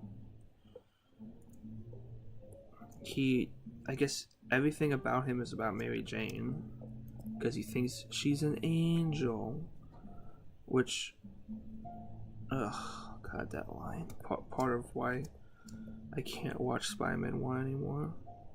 Not unless I have a couple beers on me. Like, why? Okay, why is it okay to why is it okay to goof on, like, you know, the prequels, like the Phantom Menace, when like Anakin says, "Are you an angel?" Like, why are we okay with goofing on that?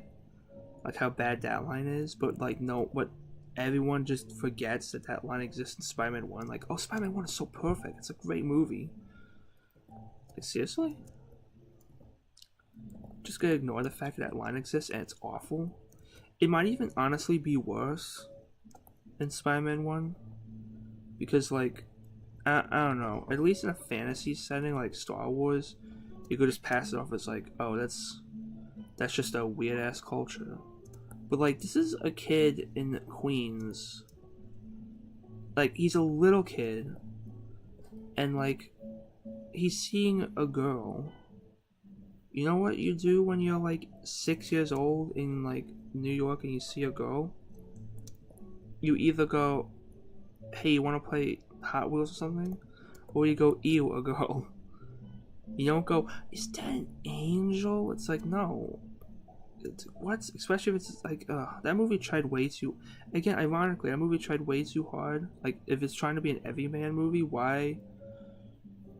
Actually, no, that wouldn't be there, would it? See, I gotta think about where the outline webbing would be. It's so annoying.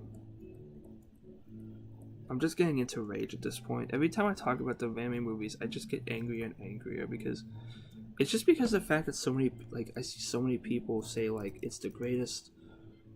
I think it's stuck. It's the greatest thing ever. You know, Spider-Man 1 and 2. I could see people saying 2 is still the best like movie ever, but like 1, really, with goofy Green Goblin. You know, that goofball. Fucking terrible lines like that. Like, no character arc for Peter Parker at all. I don't know. Again, I'm a bitter old man, but in the opposite direction.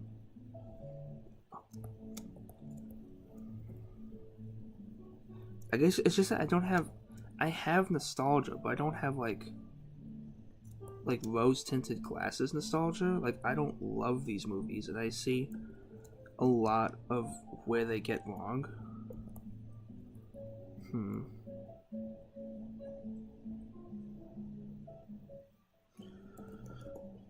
Like, I don't know. Like, I say these movies are a great introduction to Spider-Man, but they should never be someone's only Spider-Man. And I mean, I don't want to sound like a gatekeeper in saying they shouldn't be like your favorite Spider-Man, because that's, you know, that seems douchey. Like, if it is whatever. But it's like, I don't know. It's just there's so much better material in my opinion. There's like obviously a Spectacular Spider-Man, which is still the best. Honest, like, okay, I like Homecoming, but like even I agree. Even I still think that like Spectacular is this better, but yeah, honestly, Homecoming I think is just. I mean, maybe the cinematography is a little kind of meh. I don't know. I don't really think the cinematography in Marvel movies are as bland as other people say, but I don't know. Comparing it to the Raimi movies, it is a lot. Raimi is a lot weirder. You know, he tries to again, like, he tries to actually incorporate a lot of comic book isms into the movie, which I still give him credit for, because that's not something other people wanted to do. Bryan Singer, I bring up him a lot. He's kind of okay. Look, I'm more like disappointed, or like not disappointed, but like I think he did a good job with the movies, but like Bryan Singer is the one I actually don't like. He seemed at least you got the idea that like Raimi liked Spider-Man. Like why they pick someone who seemingly does not like the X-Men to direct an X-Men movie is just one of many goofs on Fox. I'm just giganto goobers.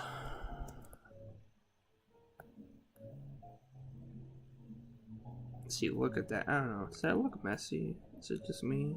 Am I way too hard on the Raimi suit? The answer is probably yes, but I don't know.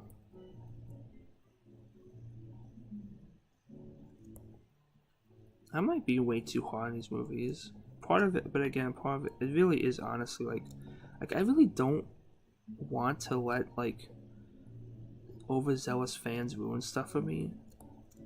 You know, like I try not to let like whenever the fandom gets bad, I try not to let it like ruin my opinion of something I do like.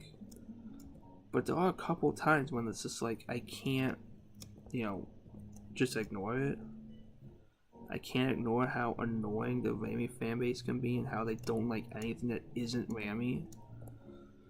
How people still say that like the first Spider-Man movie is like perfect and not dated. Like again, like I see the Raimi movie the same way I see Tim Burton's Batman. It's an interesting interpretation by a weird director.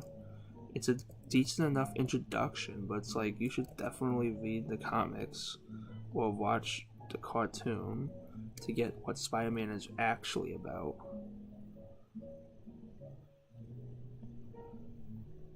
And I'm harder on these movies because if it wasn't for people saying it was so perfect, people saying that like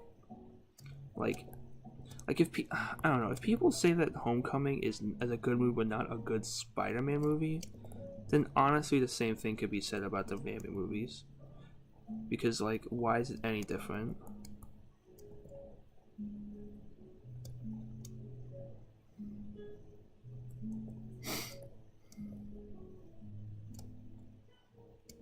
How is Peter's? I mean, Peter, like again, like everything it does is just for Mary Jane. You know.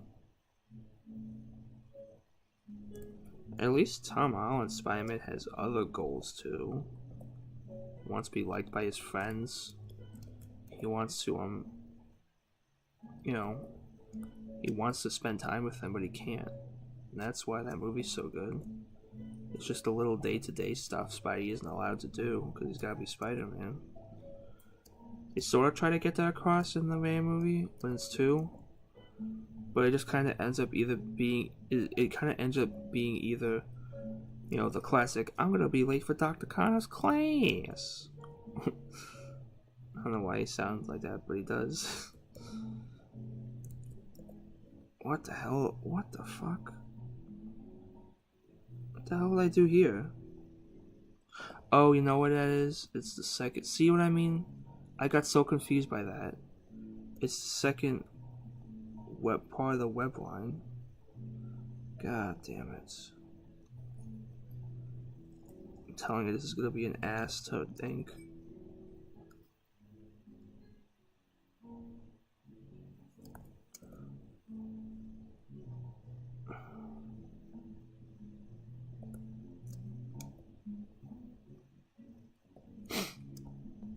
Actually, okay, one actual thing about the costume and not just me bitching about the Raimi movies again is I noticed, like, again, it's something I only really recently noticed when I started thinking about making this video, is how the eyes are, if anything, trying to invoke Todd McFarlane Spider-Man.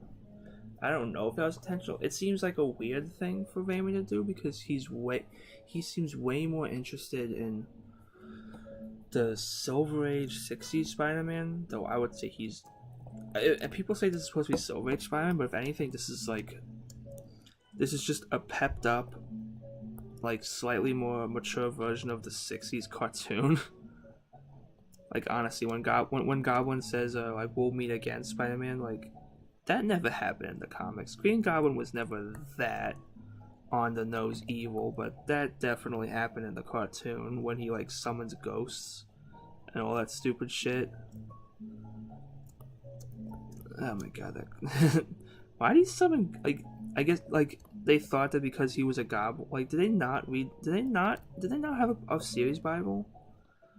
Like he's not an actual goblin, guys. He just uses that as a way of tricking people, you know? Like ugh, what the hell happened with that cartoon? The cartoon's good. I don't know. I can watch the cartoon over and over again, though. That I do like going back to because it's so silly.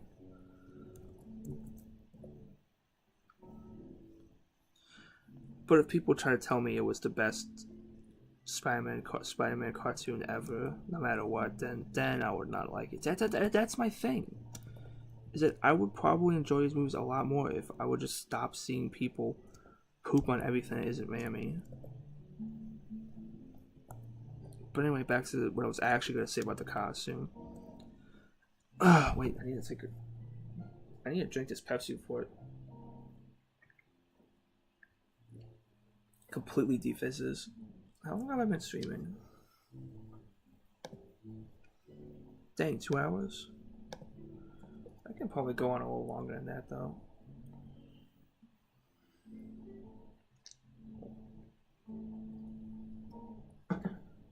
I'm close to getting this done, and I can probably get, because I'm gonna do the black suit too, but like that's, I mean, that really is just one change. I don't need to spend like 20 minutes, like 30 minutes trying to draw it all out.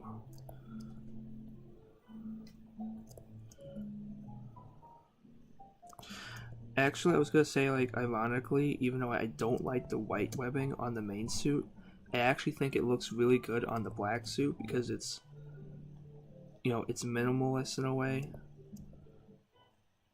I don't know. It just, white webbing looks a lot better on black than it does red. Okay.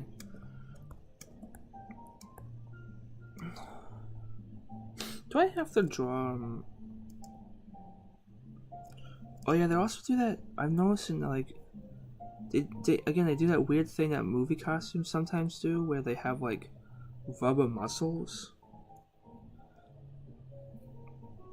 I don't know. I don't think I'm gonna bother with that. What should I? Because they do. He does clearly have fake rubber muscles in places.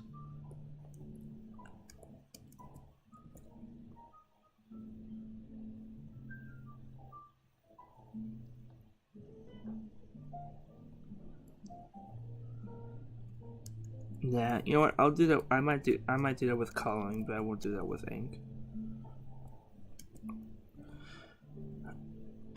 Oh yeah. So it seems because like it does look exactly like how Todd McFarlane drew Spidey's eyes. Again, like very like he drew it like this,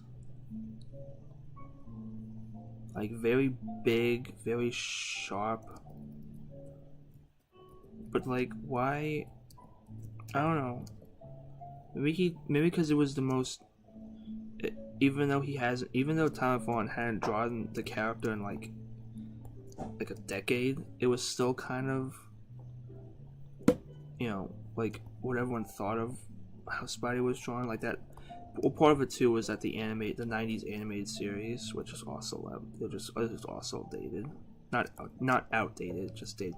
Again, Raimi movie, it's not outdated, it's just dated. Okay, well, some aspects might be outdated, but you know what I mean. I'm not trying to be a dick, as much as it seems like I want to be.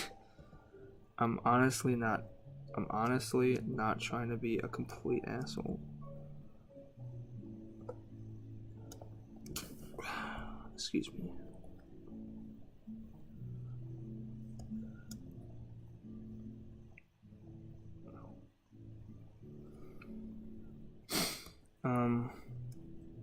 Yeah, because of that he might have also just did the eyes like that because that was just how people saw Spider-Man, because the cartoon, and like in the same way that Ramita Senior Spider-Man was like the de facto Spider-Man for like most of the 60s and all the 70s and stuff. Tom McFarlane's Spider-Man was like the Spider-Man for the late 80s and early 90s. This is how that's just how it looked. Right, there's the Raimi suit. Whoa. Check out that web ingress. I can bitch about the movie some other time. Let's actually do the shit.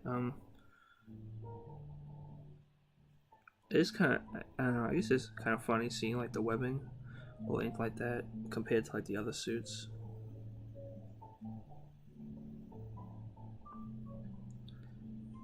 I think I did a good job. Getting the eyes right is always weird to me. I think they have way more detail, but I couldn't really get it right. I think that'll do for now.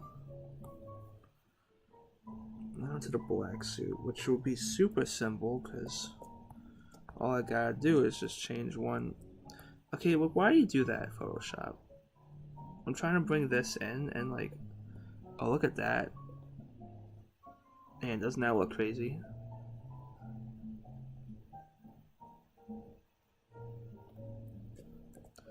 Why can't you just bring the suit to the point where it's supposed to be? You know, why I gotta do this?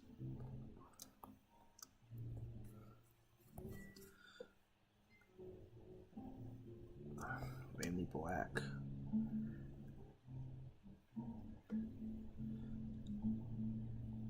Oh, God, what? Oh, what? I thought I...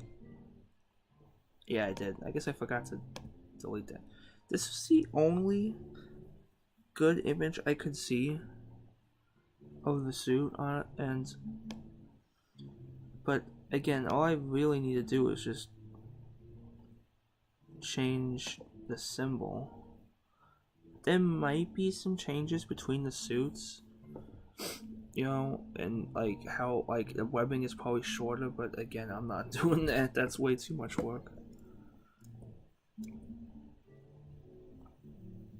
So all I gotta really do is just change the symbol just a tad, so that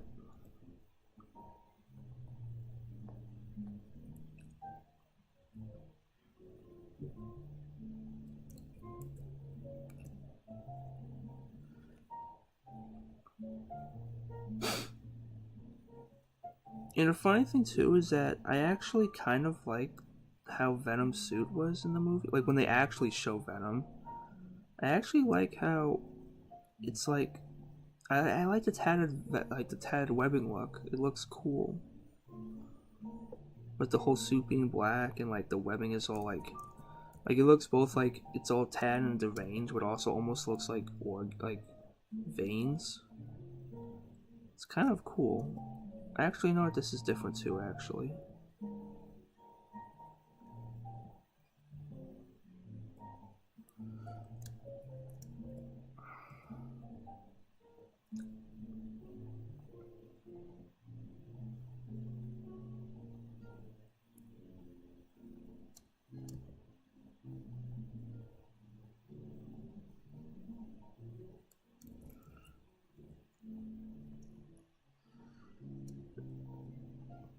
That's the only thing I kind of wish, though, is that I wish for Spider-Man they had, like, the suit, like, the wraparound symbol. Again, I actually like how the white, I think, like, the white webbing works so much better on the black suit than it does on the actual suit. But it is kind of disappointing that symbol is just slightly different, you know, because the black suit is so iconic. I mean, it's really the only suit that ever really rivaled the original costume. They've tried tons of times to make, like, and like some suits have like also like become fan favorites, but never to the degree that the black suit is. See, I was disappointed by the lack of a black suit, and I wasn't disappointed by the lack of a Raimi suit, but the lack of a black suit in PS4. But considering the post-credit scene, I get it.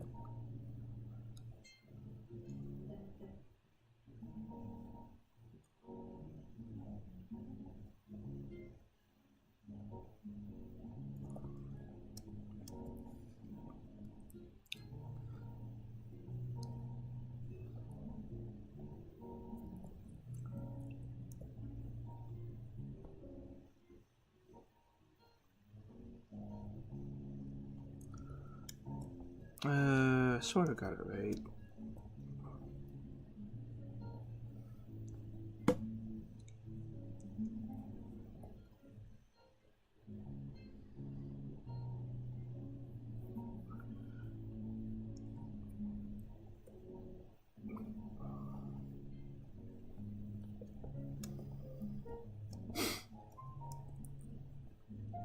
Yes, yeah, I don't.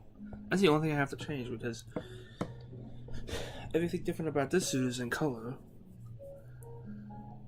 That'll also make inking this a lot easier too, actually, because I can also probably just copy paste the inks. So yay for me. Raimi 1, Raimi 2.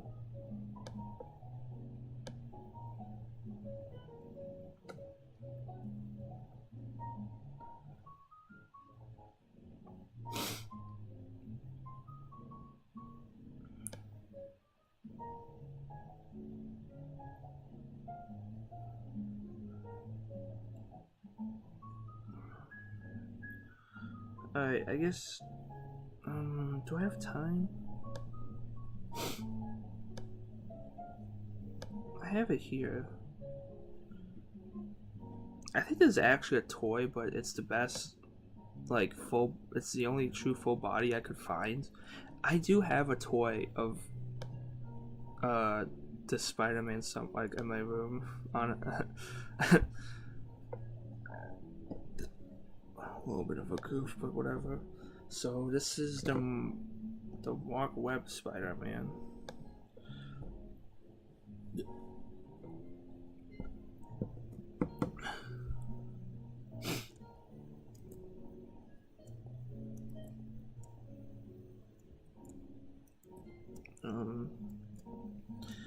This is probably, of all the costumes, aside from, I think, okay, aside from, this little boy over here, all CBS All Access, this is probably the weirdest of all the Spider-Man suits.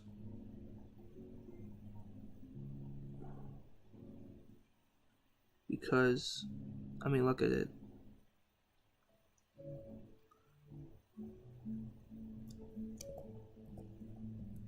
But you know what?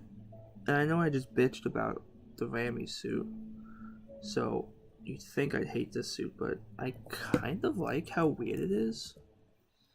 The thing is, I didn't really take. I don't know. For some weird reason, I never took the Mark Webb movies as interpretations of Spider-Man, or like the interpretation. Like, one reason why people get so butthurt about movies is because they're always seen as like this is it. This is the accumulation of the franchise. This is where you prove yourself. When, to me, I don't know. Well, nowadays I see like both the Raimi and the Mark Webb as just alternate universes, and Homecoming is now the accumulation of Spider-Man history. But like, even for the time, I don't know. I always saw the Mark Webb movies as just a weird alternate universe.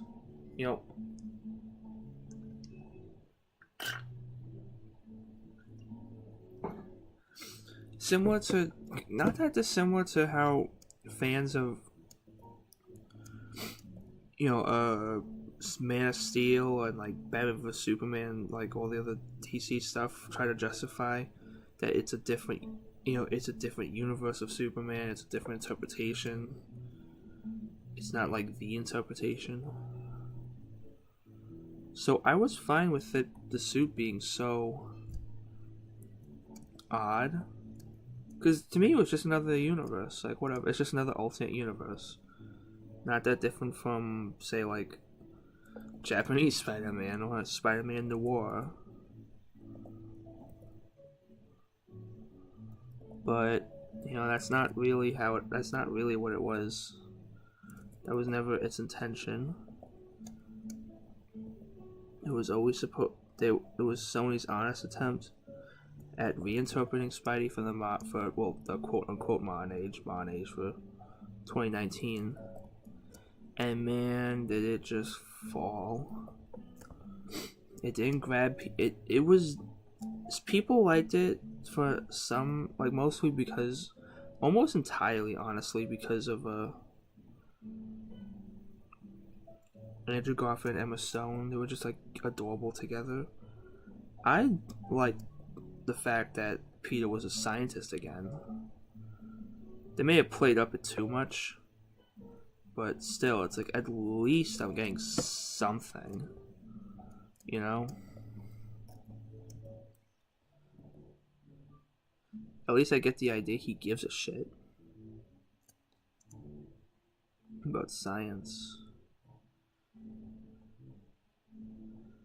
Now see, they did the webbing like how I sometimes do the webbing, where I just, you know, just lines. I don't feel like drawing everything out. And that, honestly, works out so good for me because that means less work. It does give the suit this weird metallic vibe, almost. But, like, I mean, the Raimi suit also had a metallic vibe, but for a different reason.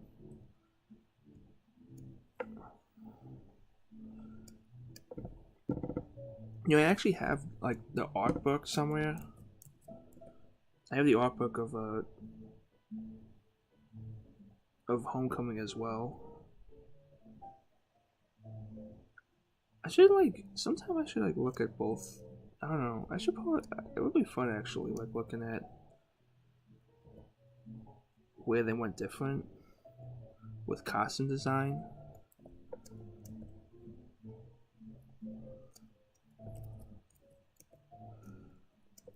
Because, okay, so I know that, like, the reason the suit is designed the way it is because they were trying to make it look like athletic gear in a way. Whoa, what is happening with my webbing? Why is it coming out like that?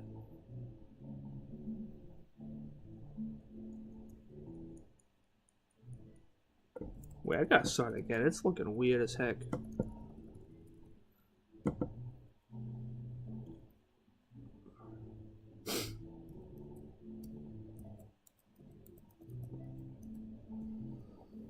Well, you know why it's looking weird is because I was trying to... Cause see, look, it like kind of does some weird stuff there. Crap, I'm gonna have to start from the beginning. Oh, that sucks. I mean, not so much. Just like get these correct.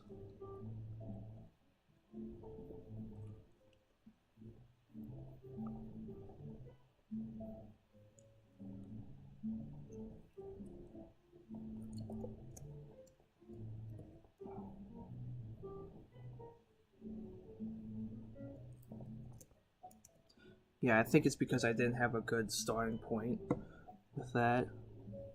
So it just looked weird. They wanted it to look like athletic gear, so that's why it's like all elongated like this. You know, they're trying to also accentuate how lanky he is. Yeah, because Andrew Garfield is a tall motherfucker. You know? And they wanted it to really like show off that he's all spider-like. That was kind of a problem though. That was a problem too, is that like everyone kind of agrees Andrew Garfield was too good looking to be Peter Parker. Like I mean, you know, it's not like tall people don't get made fun of, but I feel like it's more tall women get made fun of in high school than tall men. Because, man, come on, why can't I not get that right? It still looks weird as heck. I should just.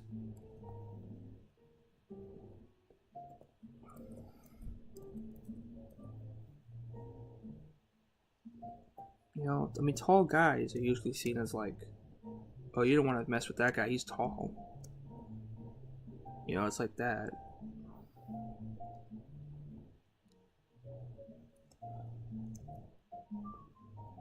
So, yeah, like, I mean, the fact that he gets bullied it's kind of hard to believe.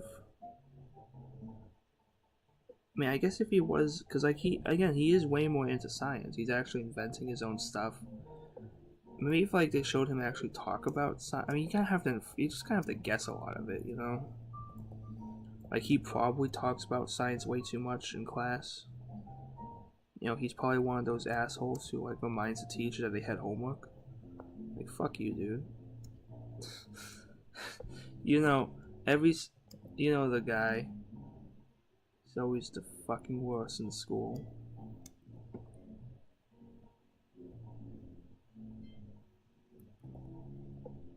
You know what I'm gonna do? How is it that, like, I just said that this should make my life easier, and, like, it's actually making it harder?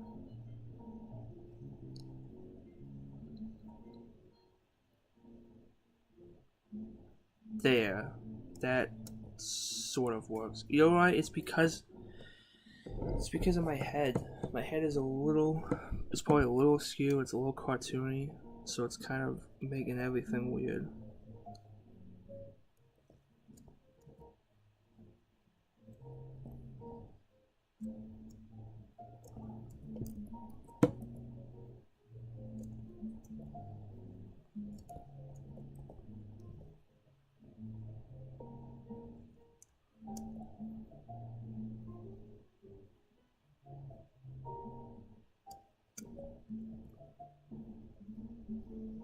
Well, actually, it's one point. Actually, on a side note, is that I know they said that they don't have any plans of putting it in, but since we have the since you know we have the MCU Spideys and the Raimi suit, it would be super cool if we could get the Mark. I mean, even though like I'm not that, nowadays I'm not the biggest fan of those movies now, it would be pretty cool if we could get them.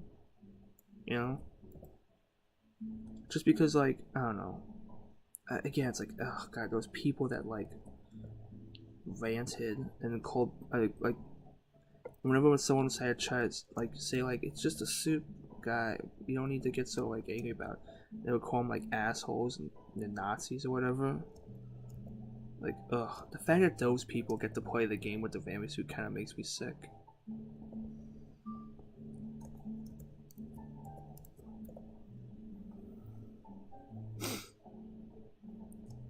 But whatever.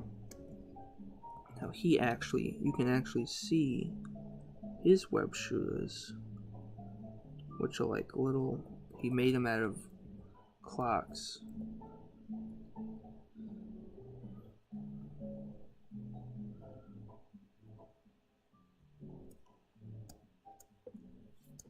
Do you think for someone smart enough to make web shooters out of like clock parts, he would not put his name on his backpack, not his back, his camera?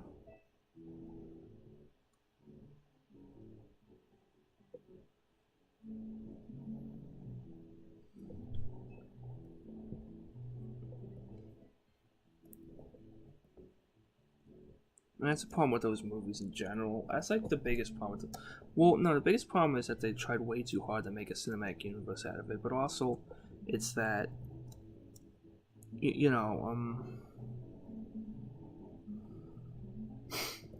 it's the fact that he doesn't, I don't know, he just doesn't seem responsible. You know, he doesn't seem to have like he kind of just like he's I'm trying. Why does he go after the lizard? If I'm trying to remember, does he go after the lizard because he knows he's Connor's? God, it's been forever since I've seen that movie. I'm trying to remember, like, why does he go back down into the sewers? For I think it is because it's Connor. So actually, maybe I could be wrong. Does have some sense of responsibility. I don't know. But, like, he starts the movie out just looking for Uncle Ben's murderer, and he never finds him, which I kind of like that idea, but like, never really delve into that. You know, you kind of just bring it up, and like again, like that's like, and that's the problem with those movies too, is that they just bring up stuff and never actually focus on it.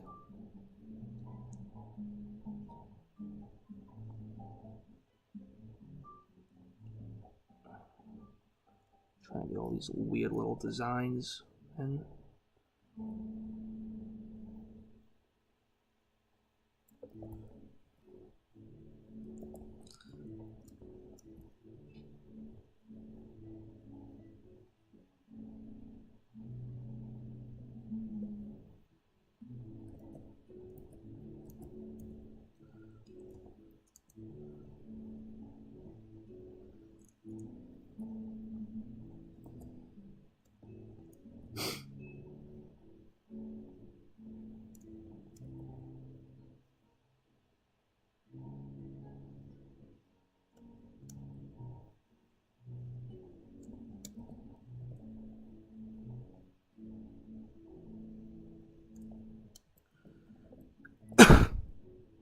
Kind of stopped talking for a bit. I was a little focused. I was actually focused for once in this stupid video, this stupid stream.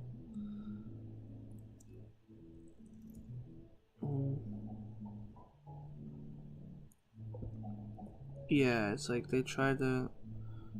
They just, I don't know, they didn't have a focus on stuff. Because actually, Peter doesn't really have a good character arc in that movie either. I get, it's like, that's just a funny thing, is it like why Homecoming is so much better? It's for like the simplest reason. It has a character arc. Like, why that took so long to get right in a movie, just to have Peter have an actual arc as a character, I do not know. Why did that take so long? Ugh. With Raimi's case, it was because he wanted to get the. It's like he wanted to get the epicness and the basis of Spider-Man out, like to show it, but he forgot to really have a reason for Peter, or like a reason, like something for Peter and the villain to have in common or something like that. You know what I mean?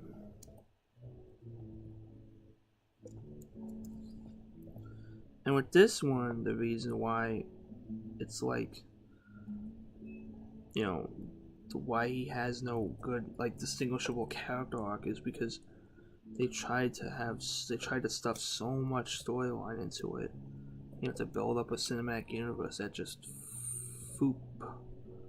It just fooped. It fooped hard. It fooped hard and fooped fast. Fooped so hard I needed to give the rights back to Marvel. Sort of. That's weird.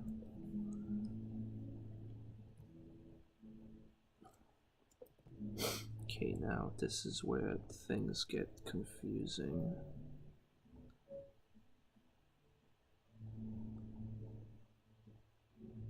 I think it's like this.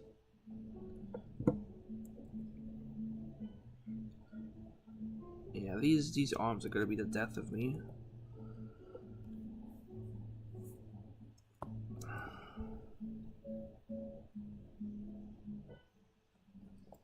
I think it's like that.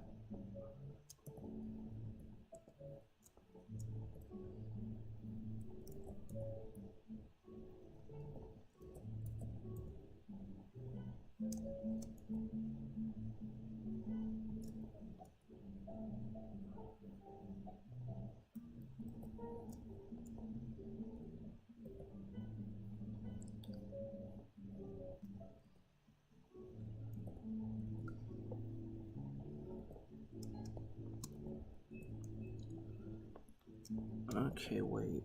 So it like goes around here, right? Yeah. Oh boy. Okay, the finger, dude. Oh my gosh. See, this is an interesting costume, but it's also, I don't know. With the Raimi movie, the Raimi costume. What's annoying about it is trying to get like all that stupid webbing drawn. And with this one, it's just all the weirdo designs.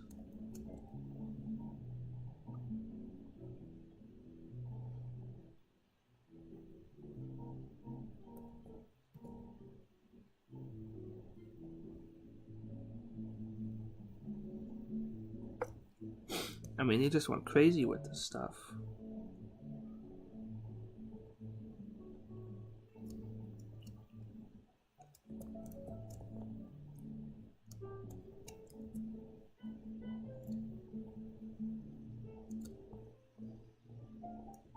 Again, probably in an attempt to make it look different.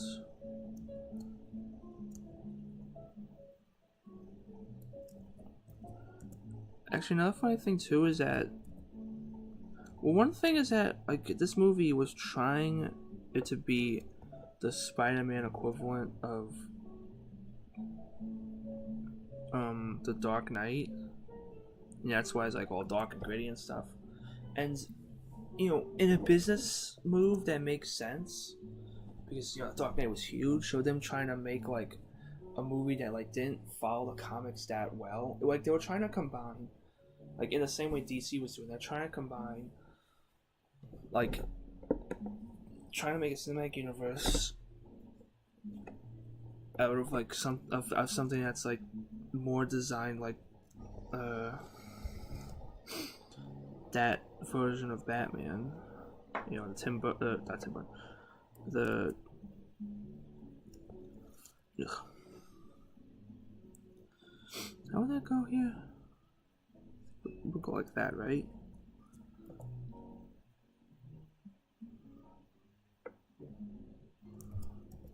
Oh, so weird.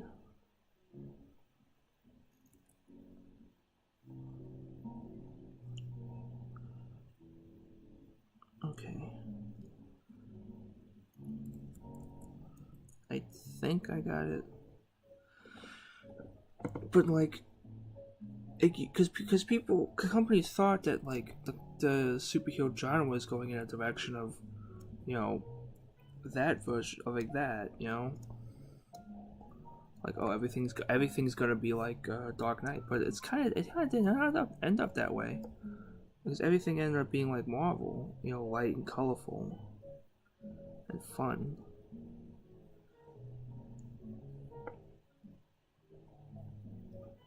It might have been because Dark Knight, well, one, getting dark and gritty, I think, is actually a lot harder to do than you know, because it wasn't just that it was dark and gritty, but realistic. And I mean, you're already kind of pushing it with realism when it comes to Batman, but uh, trying to get like with other heroes is like an impossible feat that you know clearly Warner Brothers did not do correctly.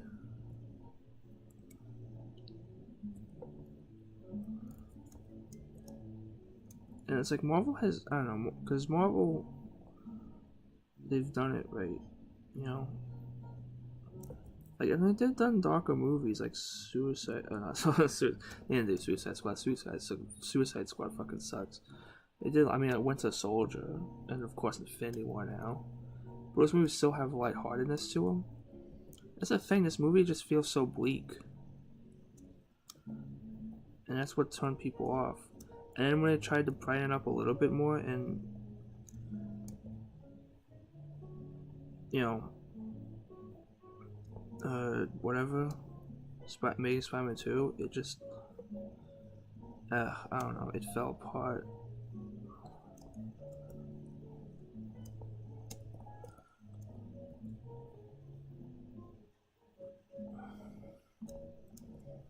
That's kind of, I don't know.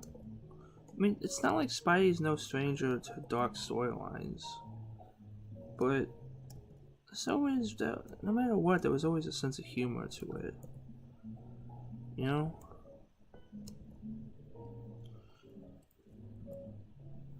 That's why the movies felt so off for a lot of people.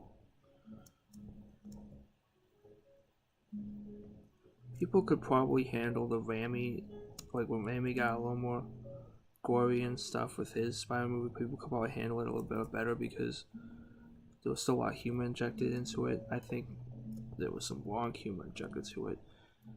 It was more, see, the problem with the Raimi, problem with the Raimi movie, I haven't bitched about enough, but it's like, another thing too is that, like a lot of the humor is for outside, it's kind of outside, if that makes sense. I mean, like it's just extras. You know, it's not really anything from the characters. It's just like extras being weird and like over the top. I don't know. Like, would it have killed Tobey Maguire to crack one fucking joke? But then again, you could have the opposite where Andrew Garfield cracks way too many jokes and he's way too mean-spirited about it. That's why you need a middle ground like Tom Holland. Even it all out. A big reason...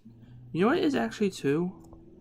Again, like part of like why the fantasy aspect of Spider-Man sometimes doesn't work is because I don't think Andrew Garfield got shit on enough. I mean, like not in the outside world, but I mean in the movie. There wasn't enough of Peter, you know, getting his comeuppance in like comedic ways. Again, like you compare it to Homecoming, where there's like tons of jokes where it's like at Peter's expense, and that's how you make, because like that makes him more likable. They do have that in the Raimi movie. You know, there's like the pizza lady. I'm not paying for those. Which, I mean, like, come on, lady, just pay him the fucking pizza. Why you gotta be a fucking bitch? You know, of course, Jameson, comedic gold in that movie. He is the best. I mean, J.K. Simmons is the saving grace of those movies, right? Everything else falls apart, but he keeps it together, man.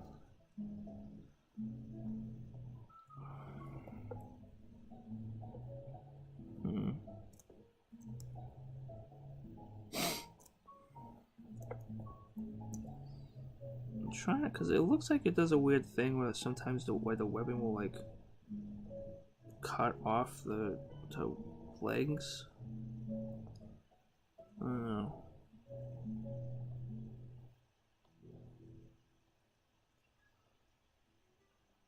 Yeah, Homecoming had the perfect balance of Peter being the one to goof on people and then people goofing on Peter.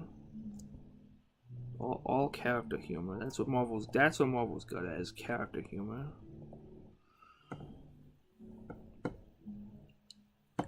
It's also because like character humor is the easiest way to make a character likable. I think a lack of that is what made people think that Andrew Garfield Spider-Man was a douche.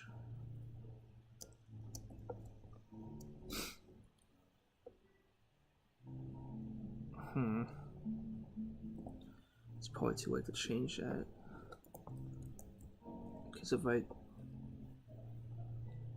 I do, it's gonna probably gonna confuse myself, but whatever.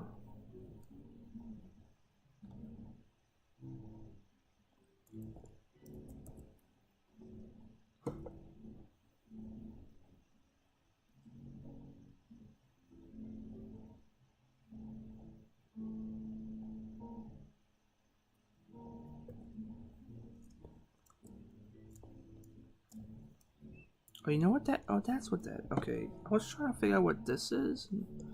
It's just the leg. Okay, whatever. I guess I'll keep that design though. It's the legs getting cut off again.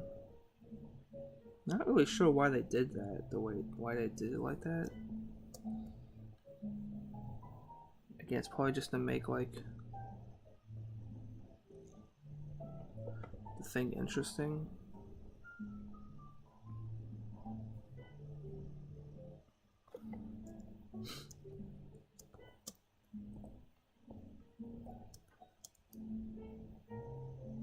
And they're trying to make a cinematic universe out of Spider-Man. I don't know. Spider-Man is like, I mean, Spidey's definitely got enough characters to make a universe out of, but the problem is that they're all characters that are only interesting because of Spider-Man. Black Cat is interesting as a romantic foil to Spider-Man. Venom is interesting as an antagonist to Spider-Man. It's like, that's the problem. They were created to be foils to the hero. So trying to make a universe without that hero, even if they continued on with their amazing movie, like if Amazing Spider-Man 2, I've noticed that in my other videos, whenever I say Spider-Man, I say Spider-Man, because I'm saying it so fast. I'm trying to stop doing that.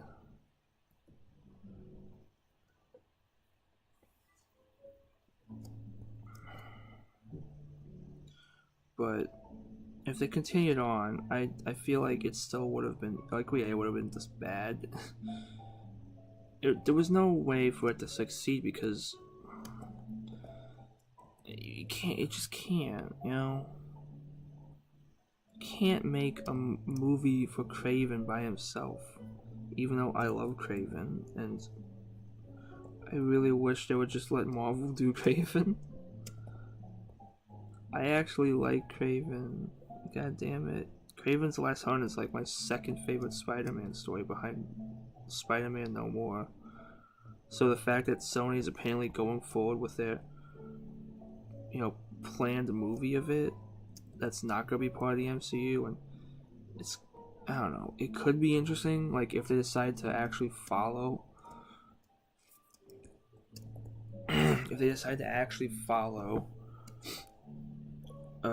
Craven as opposed to Spider-Man, it could be an interesting movie, but it's like, oh god, after seeing Venom, I have no faith in Sony to do it justice.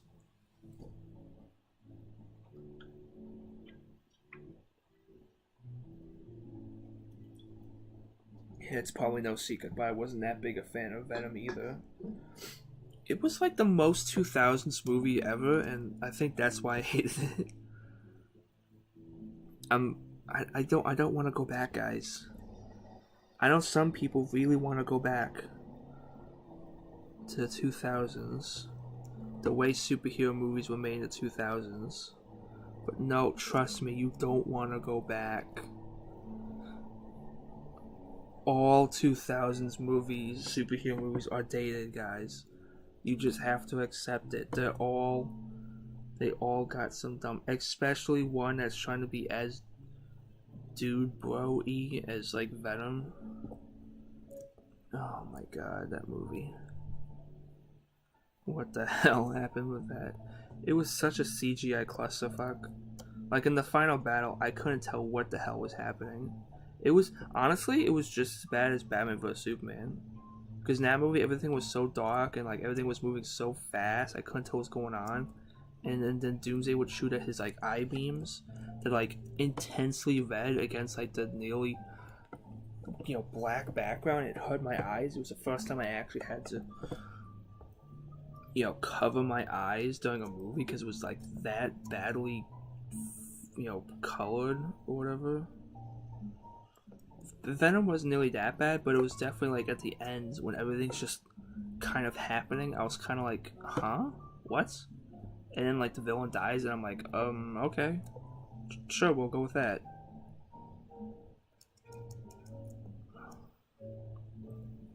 That's fine, I guess. Look, I actually get to look at his feet this time. Isn't that amazing, guys? I can actually see the feet. Wow. Wow.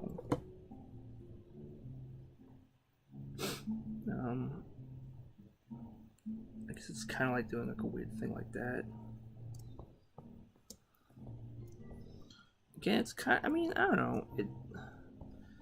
It's definitely like one of the craziest movie costume, like one of the craziest superhero movie costumes ever made, just because of how so radically different it is from what it's supposed to be. Like it just, I mean, it like barely resembles. I mean, well, it doesn't barely resemble Spider-Man, but like is not all what you would think Spider-Man is. Like this looks as honestly, this looks as foreign as uh Japanese Spider-Man, just in a way. It's like, what on earth?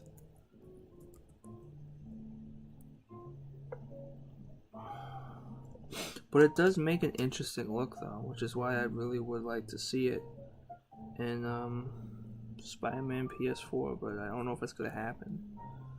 Because I mean, it took the reason why the Raimi suit took so long is because that's how long it literally took to get like the copyright like all sorted out.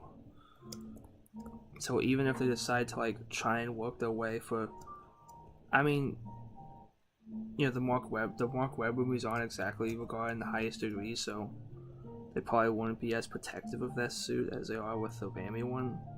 Because Raimi is the golden boy. But still, it's like it would probably take a long time for them to actually get the suit in. Whew. I'm trying to talk, make this interesting. I'm gonna upload because I'm I probably wouldn't normally need to talk for streams and stuff since not a lot of people respond. I'm so lonely, but I'm trying to. So I'm gonna just put this on YouTube. Probably like a 4-part series. And probably it's gonna have to be 4-part because the other suits are gonna take like long.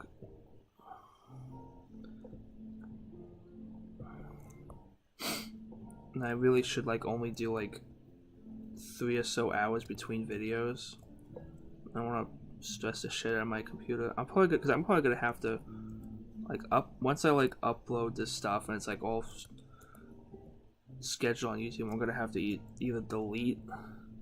I probably shouldn't delete them like yet, but I'm gonna have to at least like put the videos on a flash, like put them on like my Google Doc. The one I have I still have the one from SVA. That one's actually unlimited for I guess ever. So that's one good thing about going to SVA, I guess. Yay. Yay. Unlimited Google Drive.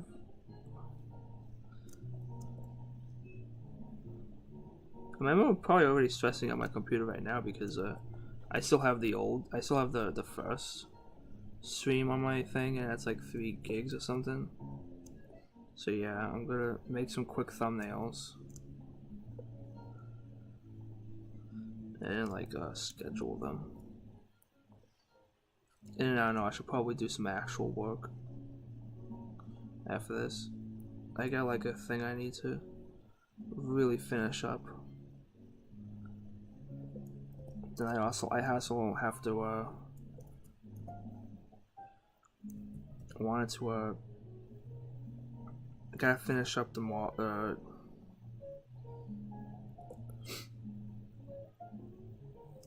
I need to finish up the MCU Phase 2 picture. So I'm probably gonna have to, I don't know, cause I gotta finish an education thing I'm working on. I have to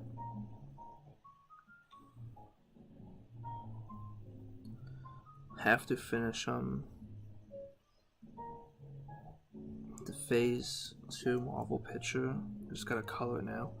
I wanted to work on Resident Evil 2 comes out, the remake comes out this Friday, and I'm probably not gonna get it done before then, but I want to at least like the week after have some kind of Resident Evil thing out. You know, because I'm like totes excited, dude. Like after Spider-Man, after Insomniac Spider-Man, this was like the game I was looking the most forward to when it comes out. After that, I have no idea. Well, it was like during the summer, the things I was waiting the most for was Spider-Man, Smash Brothers, and this.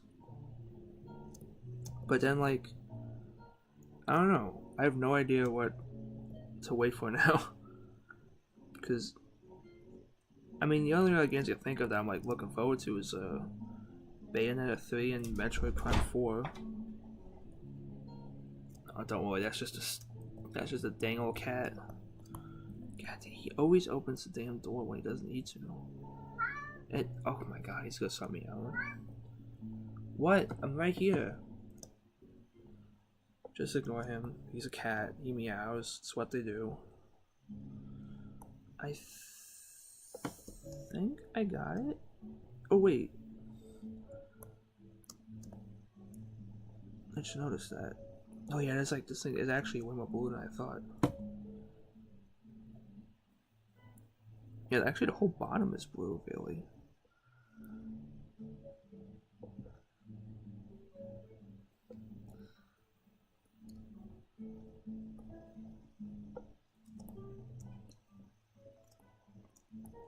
Hmm.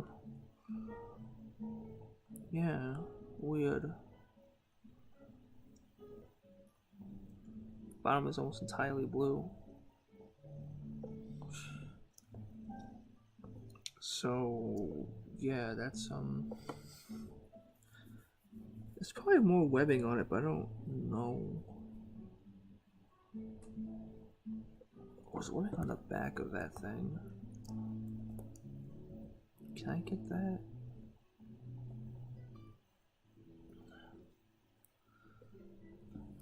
So yeah, well, don't again. There's Bayonetta 3 and Metroid Prime 4 that I'm looking forward to, though we still have no actual gameplay of that. Not even like, not even a release date either.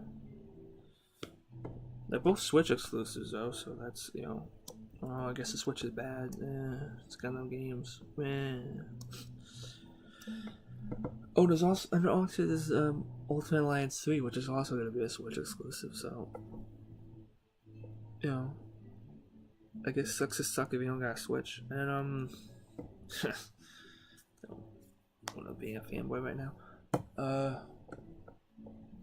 I don't know. That's it. I think maybe, is that it? Oh, I don't know if I'm honestly excited for Kingdom Hearts 3. I've played 1 and 2 when I was a little kid. And I tried again to, the portable games, but I never could. So I just kind of fell off with the series. That's why I'm going with Resident Evil as opposed to Kingdom Hearts. I'll probably watch playthroughs of it or something. So that's what we got today. So we have so far. We have classic comic book Spidey, good old the old Venom Blue. It's not Venom Blue yet because it's just pencil. We got Goofy Electric Company, which I'm gonna look around the Kyle Webster brushes to see which ones I can get that look like Sharpie. We got that crazy CBS costume with that killer belt. We got everyone's favorite Japanese Spider-Man. It's actually a way better suit than people give it credit for. We got Golden Boy, Raimi suit. It's not that bad, but I'm telling you, it's gonna be a bitch to ink. We got the black suit, which I think I like more than the actual Raimi suit, if I'm being honest. We'll wait and see when I actually create videos.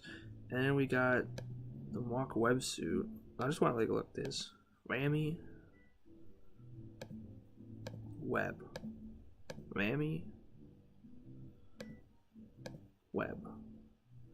I think it'll look a lot better once it's colored. You can really see how different each color is. I'm gonna try my best to make sure I actually get each red and blue correctly, because the colors are gonna be a big part of the critique.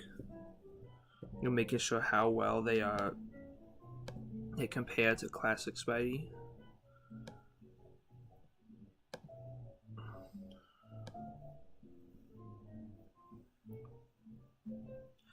So next is we have the Webb 2, which is also probably the most one of the closest to actual comic book Spidey, though I actually think that's part of what makes it a little bland. I'll get to that, and we can finally move on to the new home MCU suits. I'm hoping to get Webb out of the way quickly so I can go to the MCU costumes. I don't know. So far we've been like, it's like 3 for 3. Every video is a 3. Technically this was 4, but Raimi Black doesn't really count because all I changed was just one. One that's a slightly changed symbol, so we'll probably get through Webb, Homemade, and MCU, which will leave the Iron Spider, the Insomniac Spidey costume, and the final new costume. So, I guess thanks for watching if you stayed. Thanks for watching if you've seen us on YouTube. It might take a while, but look forward to my eventual review of each costume. And yeah, I guess good night or good morning, because it's like 4 a.m. right now. Should I take a nap? I don't know. My sleep schedule means absolutely nothing. So thanks and goodbye.